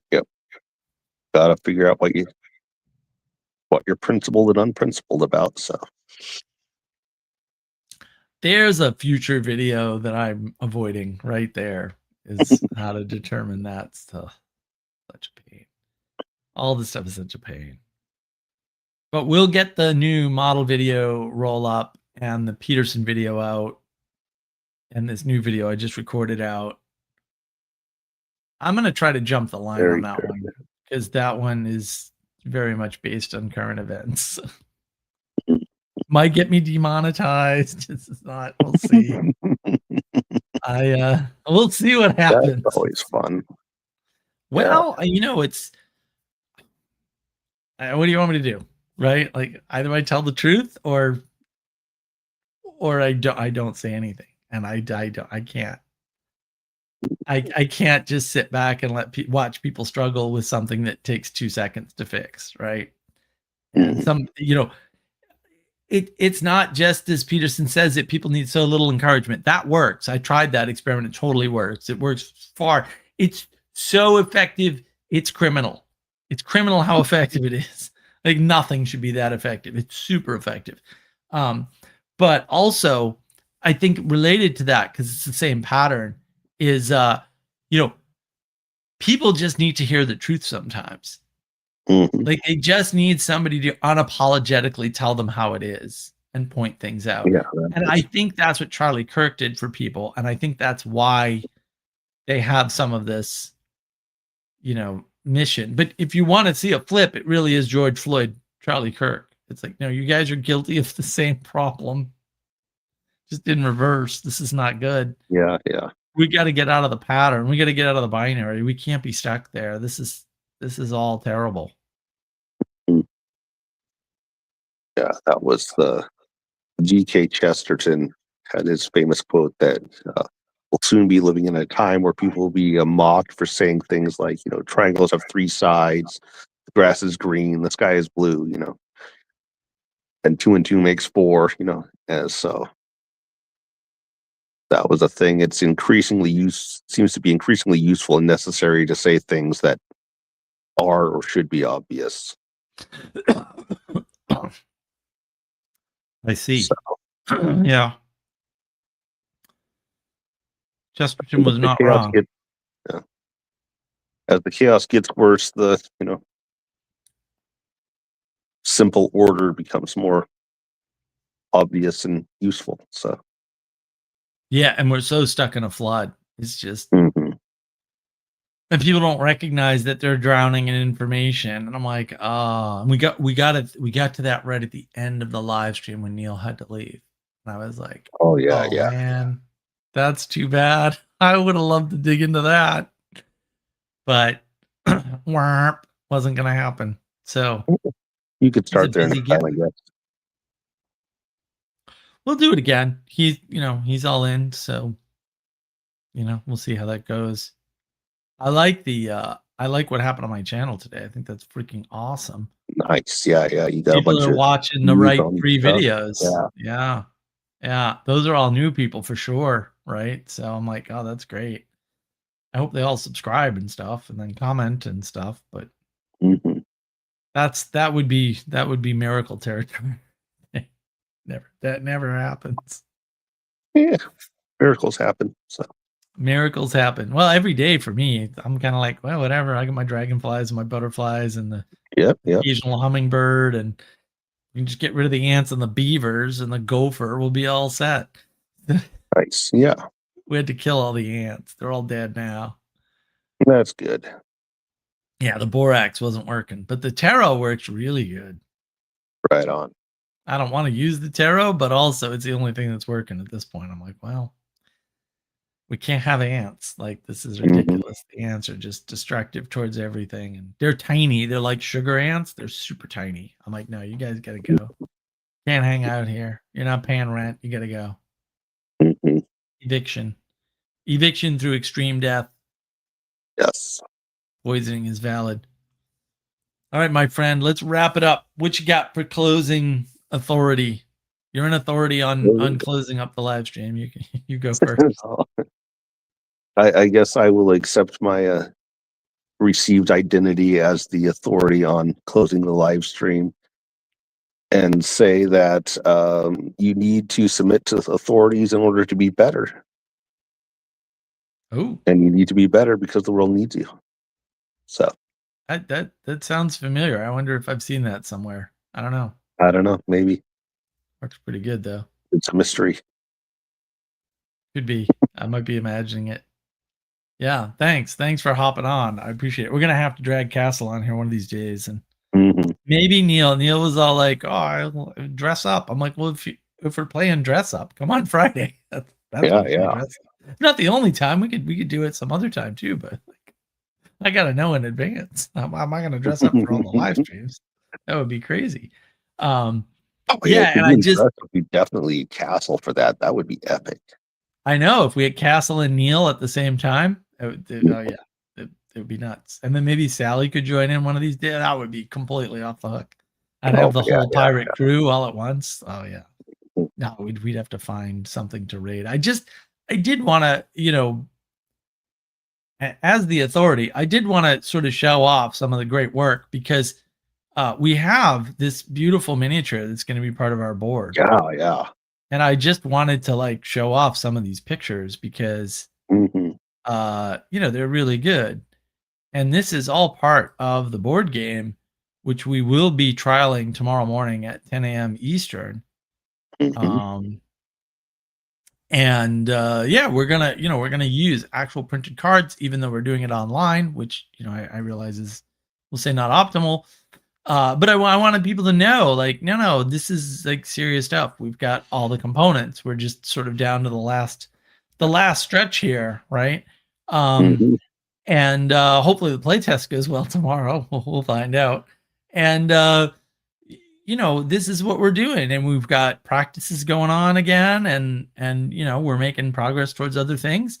And the more people that can join on the Mark of Wisdom Discord, the better. And then if people want stuff that's, we'll say, purely YouTube or something, like, you just gotta let us know, because if we don't have the audience, it's hard to set up. It's a lot of work. Even just this is a lot of work. People could at least buy Muppet mugs and dog-headed books and you can like certainly that. buy Muppet mugs, dog-headed books that are awesome, by the way. They're really good. And it all helps. It all helps to support the project so we can keep things going. And you need an authority that's not optional. You're getting authorities anyway. You're just not aware of it. It's way better to be aware of it. It's way better to understand what authority you're adhering to, what things you're mimicking, I'll do a Gerard stream at some point with somebody eventually. I swear it'll happen. It's been hard to get people to engage because usually they're big fans, and I'm like, well, but he's wrong about a bunch of stuff. So. But we'll get it done. We'll get it done. Maybe we'll continue with Gustav's or something. Maybe I can talk him into it while he's getting ready to start his life and never talk to us again. Once he gets married, it's all over. Yeah. So look, guys, we got to pay attention to this authority question. And because, authority makes you better than you are now. And the world needs you. So be better. Right. And if you want to make the world better, all you have to do is make yourself better. You don't need to worry about the war in Iran and whatever Israel's doing and who killed Charlie Kirk. Like this stuff is just completely unnecessary. And I would argue it makes you worse. So look, take care of yourself and each other. And I will see you next Friday, unless some emergency thing happens, which, very well could, but hopefully not. Not for a Friday. Please avoid the Friday. I need my pirate ship. And scheduling emergencies around Friday. So, Yes. No emergencies that interfere with Friday, please. Yeah. And if you have a thing for a topic, leave it in the comments. Maybe I'll do it. All right, guys. Until next